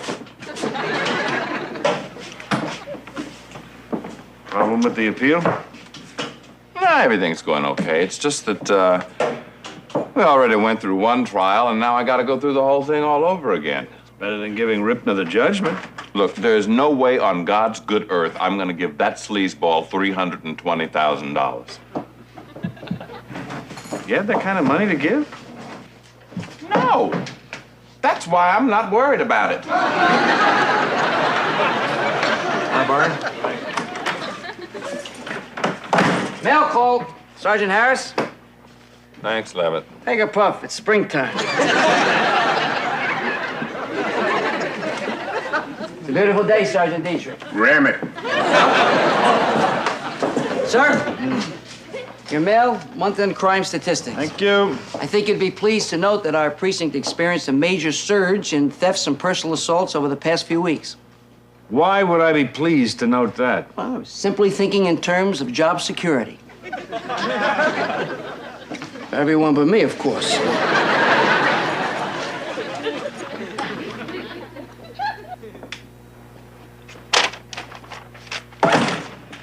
Can I help you? Don't you remember me, Sergeant? How could I forget? Yakov Boyga. The diamond dealer who was robbed. I was here just a few years back. Oh, yes, right. Did you have the beard then? I'd like to speak with Captain Miller, please. Hold on.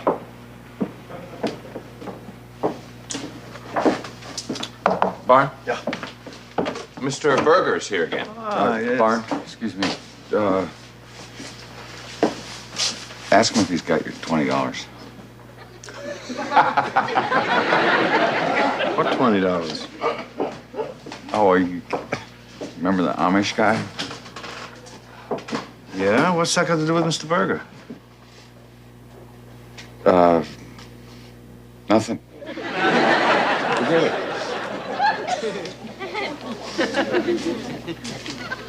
Mr. Berger? Captain Miller. What can we do for you? You and your men once did me a very great service. You returned some very valuable merchandise. I want you to know that I hold you all in very high regard for that. Just doing our job, Mr. Berger. I didn't come here to hand out compliments. I came to find out why the police are not there when we need you. What are you referring to? What am I referring to? At this very moment, a fine Jewish man is lying in a hospital room, semi-private, with 3 cracked ribs and a broken arm, because you people failed to respond. Barney, a maintenance guy in the steam tunnels under Houston just reported some people with guns. Barney, this could be gang activity. Better not take any chances. Break out some weapons. On my way. Make sure you got some uniforms as backup. Get on the phone to Koga and get some squad cars in the area. What do you want from me? A medal? And then, Friday night, Avram Meyer is attacked by 3 hoodlums right outside Gramercy Park.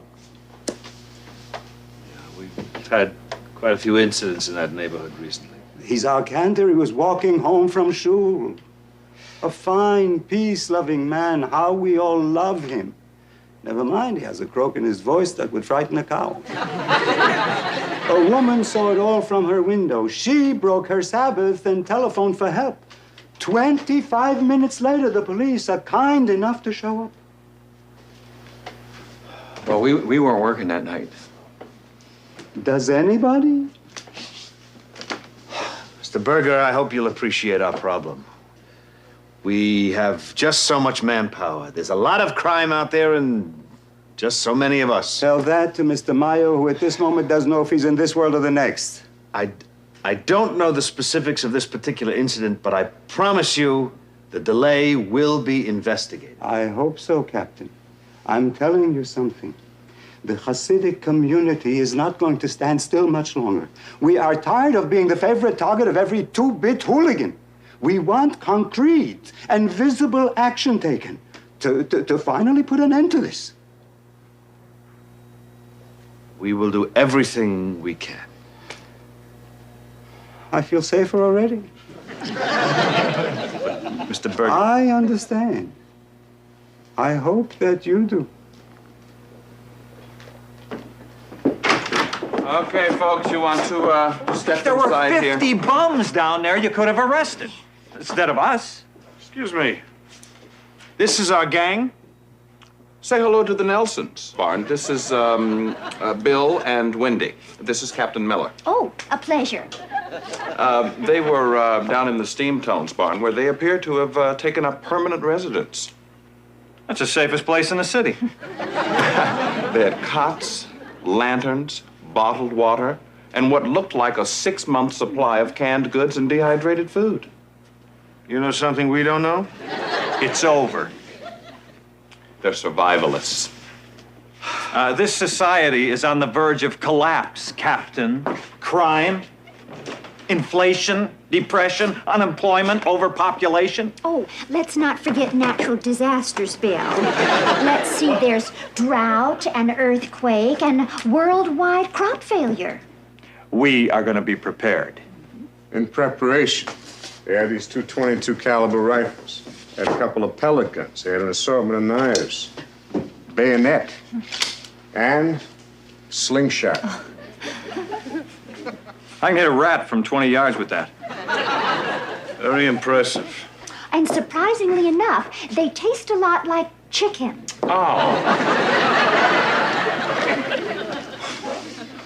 They got permits for these weapons? No, Barney. They say they were housewarming gifts. Book 'em. Let me tell you something, Captain. When the crunch comes, it's only the people like us who have learned how to be self-sufficient who are going to survive. In the sewer? Well, that's only temporary. As soon as we get our funds together, we're moving out of the city. Oh, yes, we have our eye on a lovely old National Guard armory in Maine. Harris.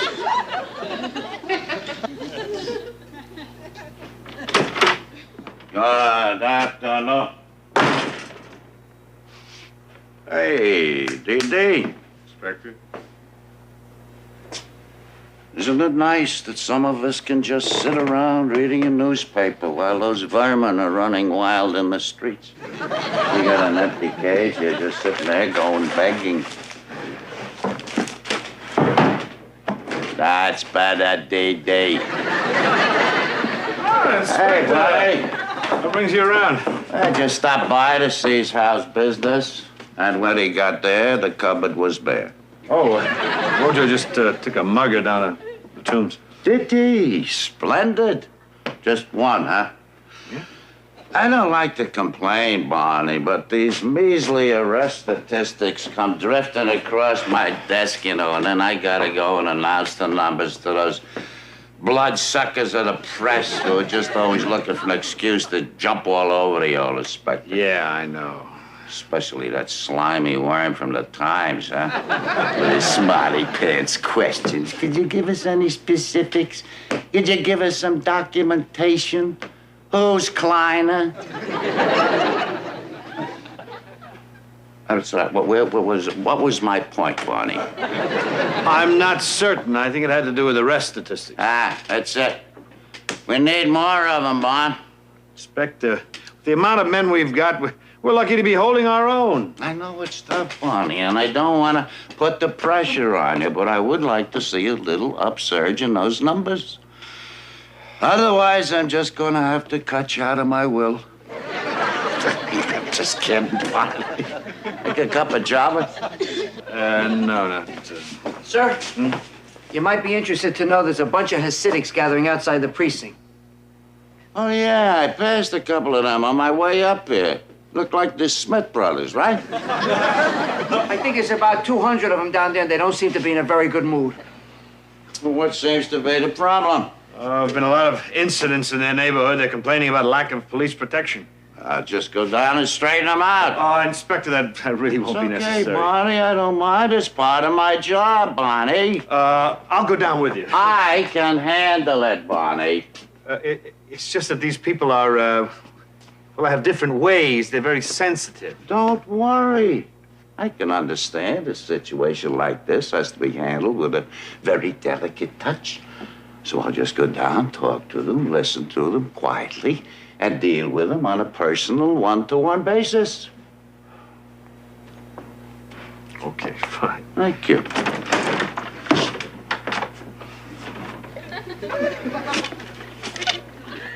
Testing.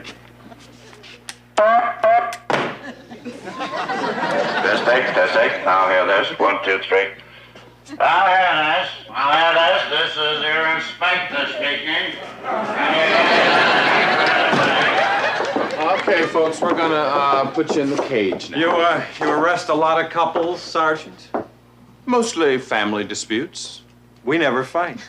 Oh, good. Although, sometimes Bill pretends to be a minority person and attacks me from behind just to test my reflexes.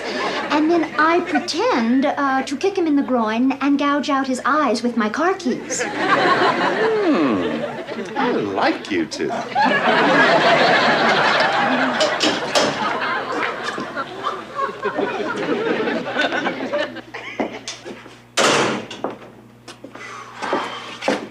Barn, I checked the Nelsons for priors. They're clean.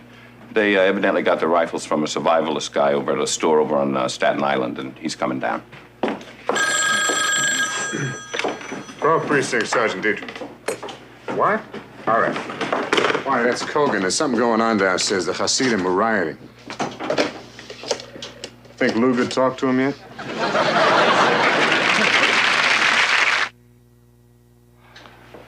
Kogan's not picking up. Oh, Barn, I got Manhattan South on line 2. Oh, good. Sir, there must be 100 of them downstairs. They got rocks and bottles. They're tearing the place apart. Want me to call us a cab? How many uniforms we got down there? 6, including me. Oh, great. All right, look, you tell them we need reinforcements now. Right. Better send a couple of ambulances, too. Okay. Put these two someplace safe, huh? How about the cage? Fine. Well, what's going on? The Jews are rioting. And you always said it was going to be the Puerto Ricans. Look, I don't care how bad the traffic is. Just move it. Barn, the cavalry's on the way. Okay, good. Let's go. Keep an eye on them and keep a line open to Manhattan South. Yes, sir. Could we have our guns, please? Officer, I know how to handle a .38. And Wendy here is no slouch with a grenade launcher. Oh, Bill, you're embarrassing me. Look, folks, we're getting the situation under control, so why don't you just sit down and relax? Oh.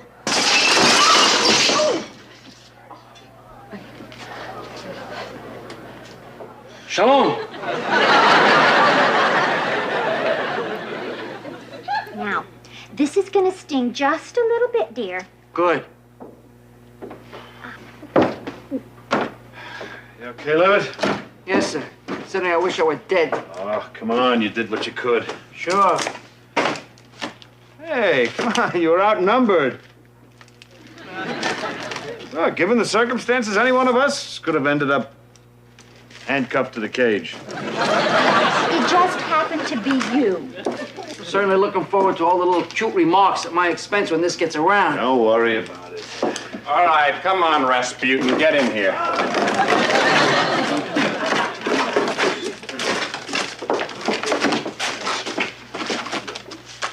You okay, Houdini? Harris. This is Victor Cohen. Disorderly conduct, failure to disperse, and assault with a coat rack. Come on. And, watch your step, huh?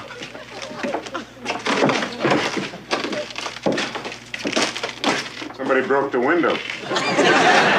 Situation downstairs. Wholesale destruction. Oh, wonderful. A couple of paddy wagons just took the overflow down to Manhattan South. Any serious casualties?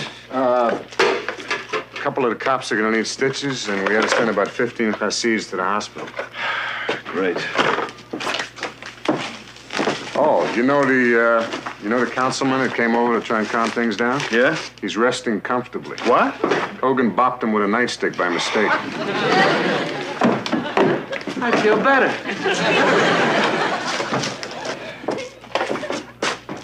Roland, hello. Gwen, Bill. Can I help you? I'm Captain Miller. Roland Kent. I own Armageddon Supply and Mini Mart over in Staten Island.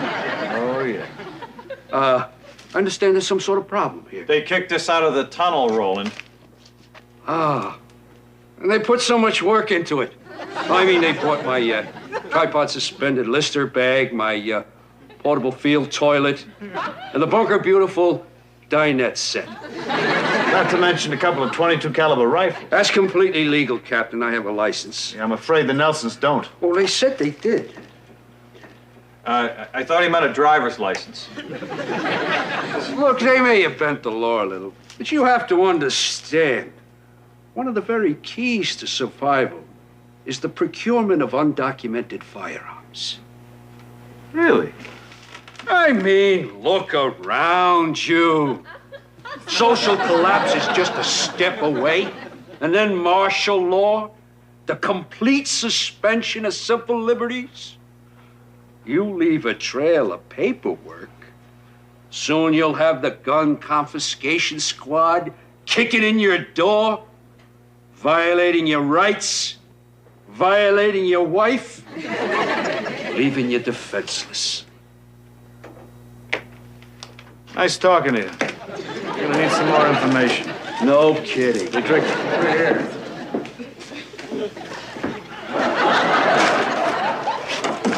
Inspector.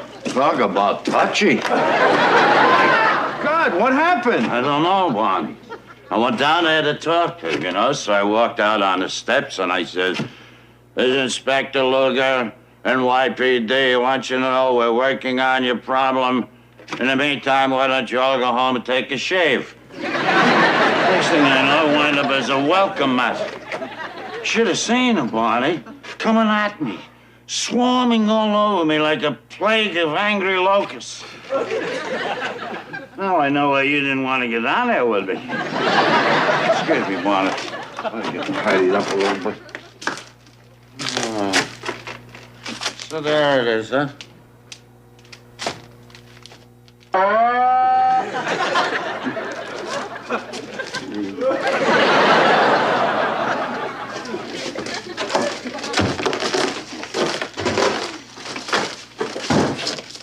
Mr. Berger.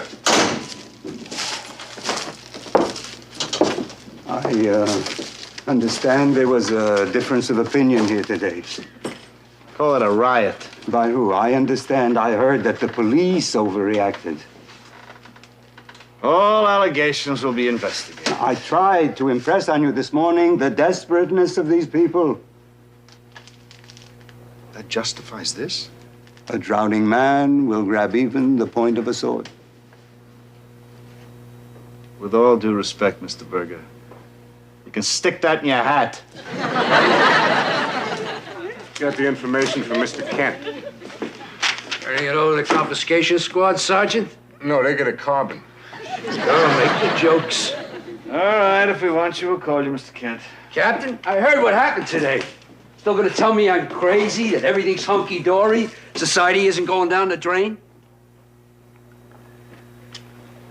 Oh, maybe you're right, Mr. Kent. Maybe it is all coming apart. We got people of law and faith behaving like animals. Cops who can't even make a dent in crime. We got Ozzie and Harriet living in a sewer. Maybe it is all over. But I'll tell you something. Crawling into a hole with a machine gun and a year's supply of powdered eggs may be survival, but as sure as hell ain't living. And personally, if society is going, I just as soon go with it. Because I do not relish the thought of starting all over again with people like you. Just leaves more for us. Well, Captain, I should go back to my shop. Good day, Mr. Berger. Who knows? Maybe something good will come out of all of this. Maybe, but I seriously doubt it. That's good.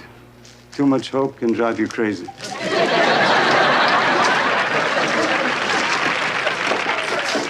Hey, think I'll be heading along back downtown. Are you okay, Inspector? Oh, yeah, fine, Barney. Sure, I just want to splash a little water on my face, rid some of these dusty footprints. Run my bridge under the tap, rinse it out a little, Barney. I'm good as new. Good. Well, I gotta face the press. Try to explain away this miserable happening. Good luck. You want to come along with me, Barney? Huh? Help me squirm out from under some of those stupid questions? Thank you. Fine. Then I can blame it all on you.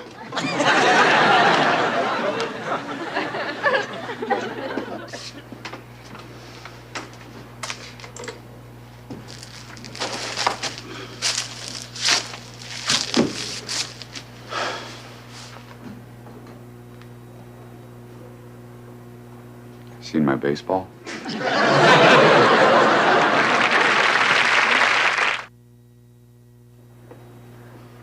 Liz, I'm fine, believe me. It wasn't that bad. You know everything always looks worse on the news. Luger was on? Did he mention me? Good. Oh, I don't know, a couple hours. I gotta clean up around here. No, I really am not in the mood for a big meal. On the way home, I'll pick up some deli. Or maybe Chinese. Okay. All right, then.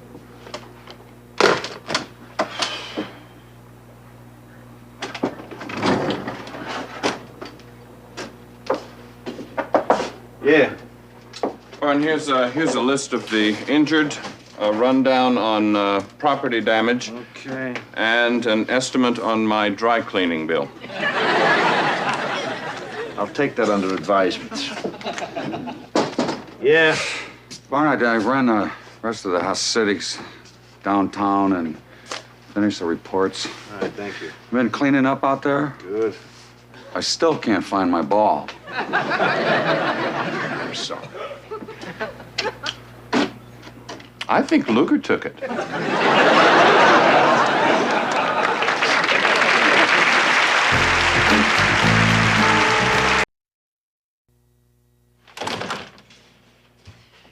Gentlemen, your morning mail, interdepartmental has arrived, and the gift of life. What is it? The bulletproof vests have finally arrived. Oh, good. Weren't those ordered about 2 years ago? So they're a little early. I don't want to wear mine. Come on, you haven't even tried it on yet. Ah, for work or play? Well, I will admit they're not up to your normal sartorial standards, but it could save your life. Well, maybe I could just walk behind someone else who's wearing one. Thing is, Barn, I've worn them before, and they're heavy, and they're you can't move around in them. You can only sweat like a pig. Sergeant, they've been redesigned. The vests have been downsized for 81. Yeah. Should I put it on, sir? Yeah, go ahead. The attractive Velcro straps fasten easily, creating a secure yet comfortable fit, allowing for maximum freedom of movement, yet complete personal protection, whether in the office, in the car, or on the go, making that really important collar.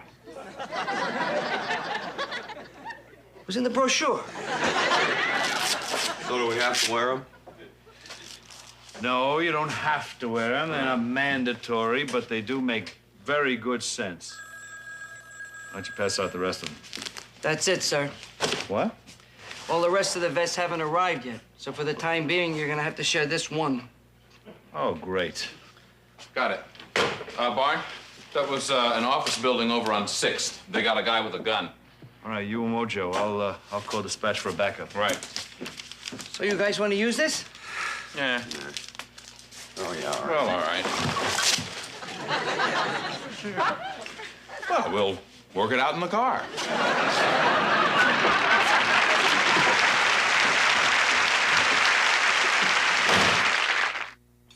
Sir, I managed a slight reallocation. Oh, good. 4 detectives, 4 vests. Good work, Levitt. And you still had enough to go around downstairs. Don't worry about that, sir. Does everyone downstairs have a vest? You're detectives. You deserve the first crack at living. Levitt, how many vests have you got downstairs? 5 vests. For 36 cops? Oh, that's okay, sir. We're going to rotate them among the married men with children. Look, I don't really need one. Take it downstairs. Sir, you're the captain. You have to set an example. I'm aware of that, but I hardly go out on calls anymore. That's true. But you do go out for your paper every day, and there's a lot of weirdos that hang out at those newsstands. Levitt! I'd feel better. All right, come on inside, Mr. Thompson. Easy for you to say. The sweat and toil of your imagination isn't being raped and plundered. Barn, this is Arthur Thompson, trespassing and destruction of private property. Yeah, it looks nice. Barn, can we get on with this, please? We picked him up in an office over on 6th, Barn. It was a company called Inventrex. A bunch of thieves. Yeah, he was threatening the receptionist with his .22. I tried calling, but no one was ever in for me. They're too busy stealing my inspiration. Inspiration? Mr. Thompson is an inventor. I have over 115 patents pending. See, apparently people take their ideas to Inventrex, and then Inventrex charges them a fee to market and develop it. Mr. Thompson says they're trying to cheat him. It's nothing new. Remember the guy who invented that screwdriver? Department store gave him a couple of bucks. Then they made a fortune for themselves. That's not going to happen to me. I take it that's, his invention.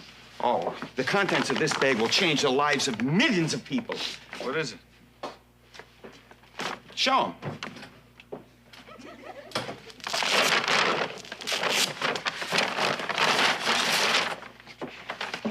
This will be one of the greatest boons to mankind since penicillin. What is it? Tan alert. Right. You take it with you when you go to the beach or when you lay out in the roof. You see, you attach these sensors to your forehead, your stomach, your legs, and other exposed areas. Then you set this dial for skin tolerance. Then, even if you fall asleep, the warning box buzzes when you're in danger of sunburning. I know what's going through everybody's mind. Why didn't I think of that? I could kick myself. Harris, you want to take care of Mr. Thompson? Oh, thank you, Barney. Mr. Thompson, you want to take a seat over here, please?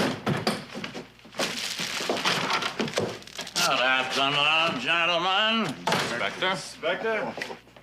Bang, bang, you dead, huh? Didn't have your vest on. Oh, that'll teach me. Now, you should really wear it all the time, huh? You never know when some lunatic might come right through that door. Not unless you call first. What brings you down, Inspector? Huh? Oh, hi, Barney. Oh, yeah. Well, I see the Blue Knights got their suits of armor, huh? Oh, yeah, they were delivered today. Yeah, the department's really pushing a bar. Hopefully, they'll save some lives. Oh, yeah, sure. I remember a couple of years back, a cop over in Queens. He was wearing a vest. He walks in on a 10:30 in progress, you know, so the guy lets him have it. 6 shots, point blank range, right in the chest. Never even left a bruise. Really? Yeah.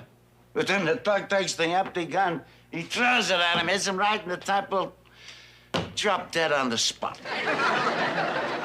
Thank you for sharing that with us. A freak accident, 1 in a million, you know?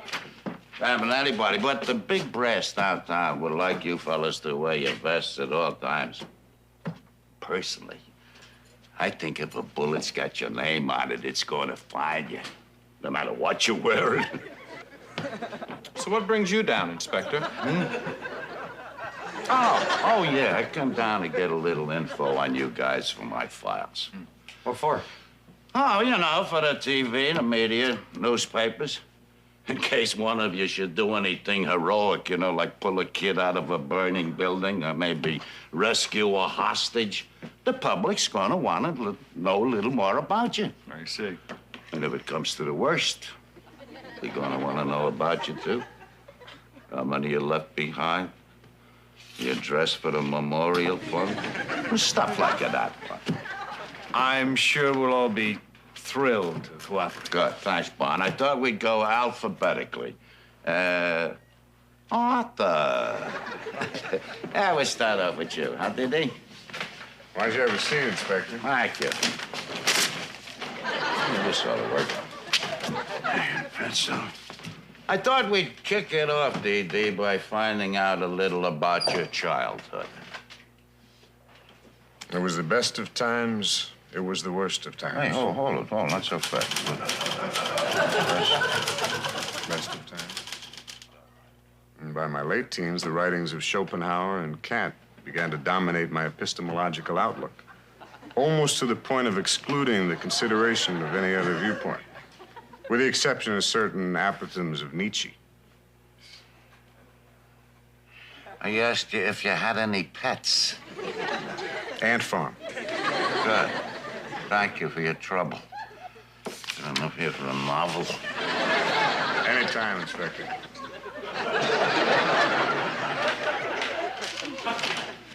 Okay, I think I'm ready for you now. Right, Inspector. Here you go. I think this should cover it. What is it? It's my doer's profile.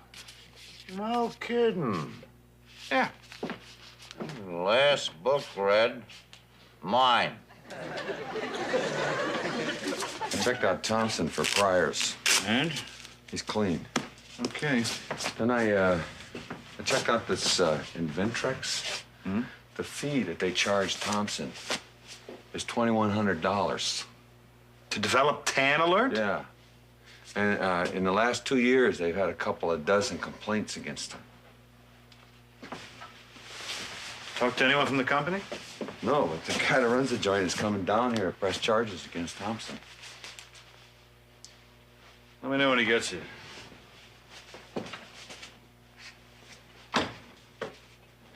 Well, tell the truth. What do you think? Well, there's definitely a feeling of security. Uh-huh. Then again, it's a constant reminder of what it's there to prevent. What scares me is that a little thing like this can be the difference between living and dying. Well, I've been thinking about it. You know what occurred to me? What? The contract to make them went to the lowest bidder. That's very profound. Hey, we got a call from dispatch. Somebody's barricaded an apartment with a couple of rifles. Well, Joe, break out some weapons. And I want to see everyone in their vests. I'll call the cleaners. Good.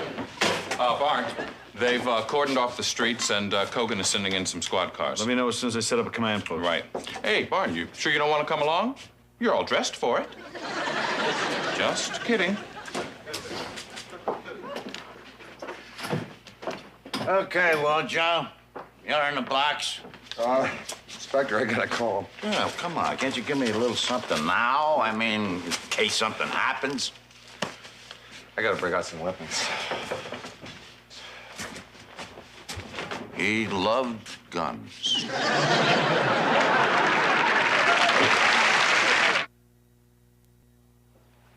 Look, ma'am, I'm sorry you had to evacuate your place of business, but I'm sure you can understand that it was for your own safety. I don't like putting 16 girls out of work either, but hopefully the situation will clear up shortly and you'll all be able to go back. I appreciate your patience, madam. No, just a lucky guess. Any news from the front, Bob? Still a standoff. I could clean out my wallet. That'd kill a couple hours. Hey, I'm sorry this has hung you up, Inspector. Oh, come on, Barney, forget it. Some crazy freak with a rifle. What does he care about people gotta make deadlines? He probably just wants to waste a couple of cops, you know, get his name in the paper. You know the story, Barney. I heard voices. So then they put him in the fruit bin. He's out in a couple of months and writes a bestseller. But as long as we got some time, Barney, I could pick up a little more info on you, huh? Yeah, because there's not too much I don't already know about you, boy. Born Bernard Miller, 24 years on the NYPD, married, lovely wife Elizabeth, father of 2 fine children, David and Lisa. That's Rachel. Rachel, of course, honey. Rachel. Yeah, but I kind of enjoy it, you know, Barney, chatting with all the cops, finding out about their families and their backgrounds, all the interesting things they've done. Because it makes my life story sound like something the cat dragged in.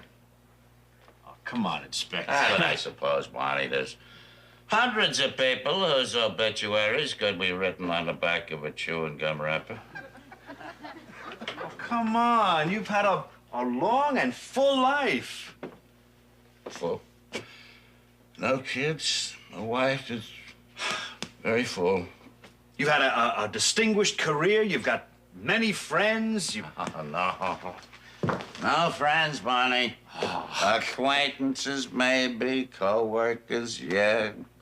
People who suffer the company of the old inspector because he's an old inspector. That's silly. I know it's hard for you to understand, Barney. Your life's been so marvelous. Well, I'd hardly go that far. You don't have to humor me. I'm not, believe me. I mean, I'm not complaining, but my life has hardly been marvelous. Believe me, I've had my share of problems. Financial setbacks, marital difficulties. That's true. Problems with the kids? Always problems with the kids. My career hasn't exactly been a skyrocket to the top. Turned down for deputy inspector 3 times. 24 years on the force. Nothing's any better than the day I started. Come on, cheer up, Barney. Sir, Mr. Norbis from Inventrix is here to see you. Excuse me, Inspector. Sure. Mr. Thompson, believe me, your product is still in the development stage. And where will it be tomorrow? Bloomingdale's, only called Beach Buzzer. I'm Captain Miller. John Norbis, Inventrix, Inc. I'm here to sign that complaint. I must say, Captain, Mr. Thompson's actions are totally inexplicable to me. Well, he seems to feel you've been trying to defraud him. That's ridiculous. So why won't you answer my calls? Because I have nothing to say to you. Mr. Thompson's device is still being examined and tested by our trained examiners and testers. I'm sure you're aware, Mr. Norbis, that there have been many other complaints against your company. So I'm not the first inventor you've ripped off. Captain, I assure you, Inventrix is not in the practice of stealing people's ideas. I'm not talking about ideas. I'm talking about money. Oh. It is the policy of Inventrix to accept for consideration only those items we believe have a genuine potential. But at the same time, we cannot guarantee success. The fee we charge. $2,100 in Mr. Thompson's case. Yes, but that's simply to cover our in-house costs. Blueprints, mock-ups, analysis, and surveys to determine the potential market for the product. And what would you say is the potential market for Tan Alert? It's wide open. I mean, Mr. Thompson's device is certainly something that would be purchased by anyone who's been out in the sun too long. Right! Just out of curiosity, Mr. Norbis, what other inventions have you brought to market? Oh, we have many in development. In development? These things don't blossom overnight, Captain. It's a lengthy process. We have feasibility studies, patent searches. Silly Putty took 6 years. What you're actually saying, Mr. Norbis, is that you've never actually marketed anything. But we're very close on a number of products. Our combination mango carver and potato juicer should be on the shelves any day now. You know, there are those who might say that you're really in the business of exploiting people's delusions to make a quick buck. I don't view it in that light, Captain. Come on. You know and I know that nobody wants, nobody needs, nobody's gonna buy a combination mango carver and potato juicer any more than a cockamamie item like Tan Alert. Huh?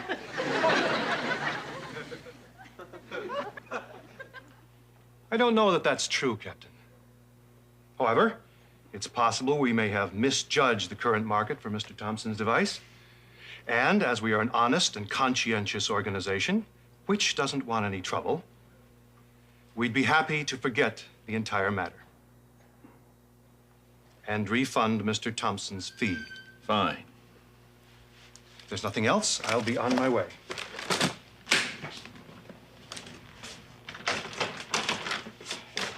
I'm sorry things didn't work out, Mr. Thompson. Yeah, right. Bye, Captain. Norbis. You know, Captain, maybe we are in the business of exploiting people's delusions. But at least we're not in the business of destroying people's dreams.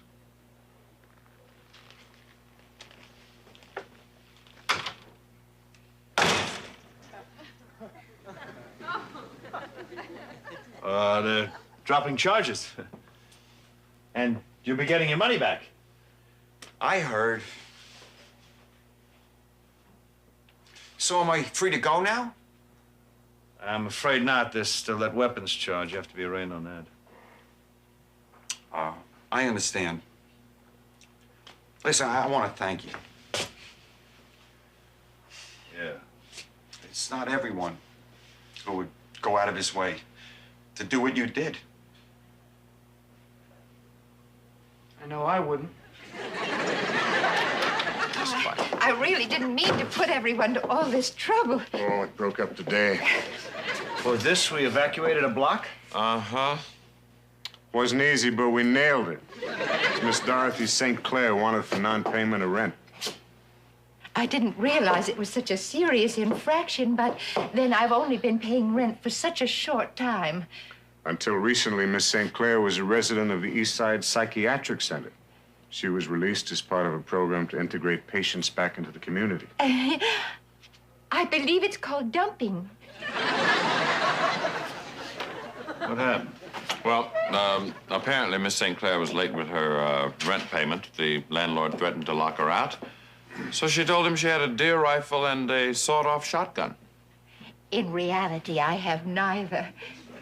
Oh, hello again. Yeah, hi. Lock up the weapons. Anyway, when we got there, we surrounded the apartment and tried to talk her out.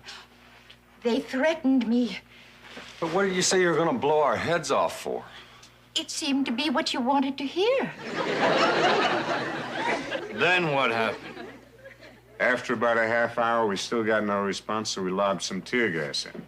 We had to break down the door. There she was, sitting in front of the television, watching her favorite soap opera. Oh, if you miss even one day, you can be lost forever. I know. Miss St. Clair, I'm afraid we're going to need some more information. Oh, I understand. Harris, would you do the honors? Miss St. Clair, would you have a seat right over here, please? Oh, thank you. Why, surely.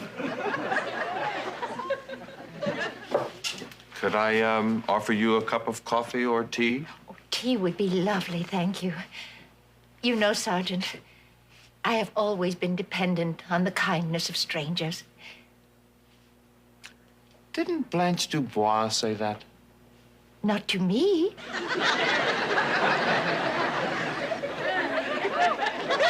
Now that the A-team has returned, I'll be heading back downstairs. Thank you for coming up, Levitt. Hey, Levitt? Yeah.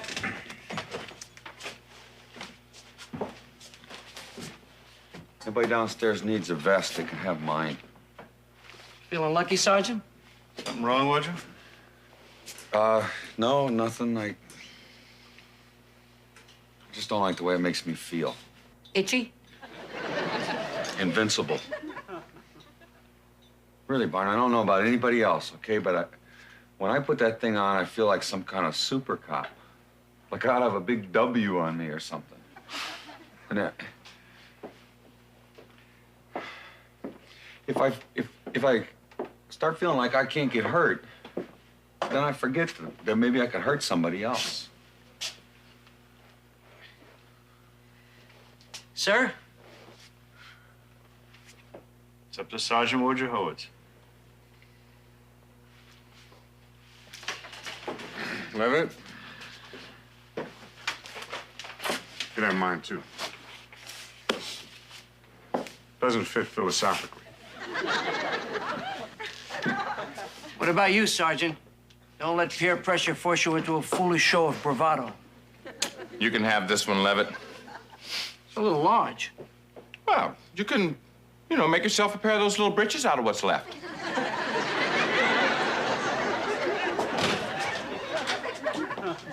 So, you decided to live dangerously, huh? Bully for you.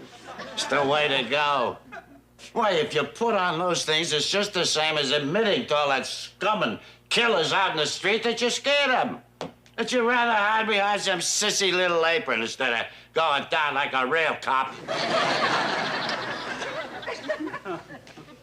Levitt!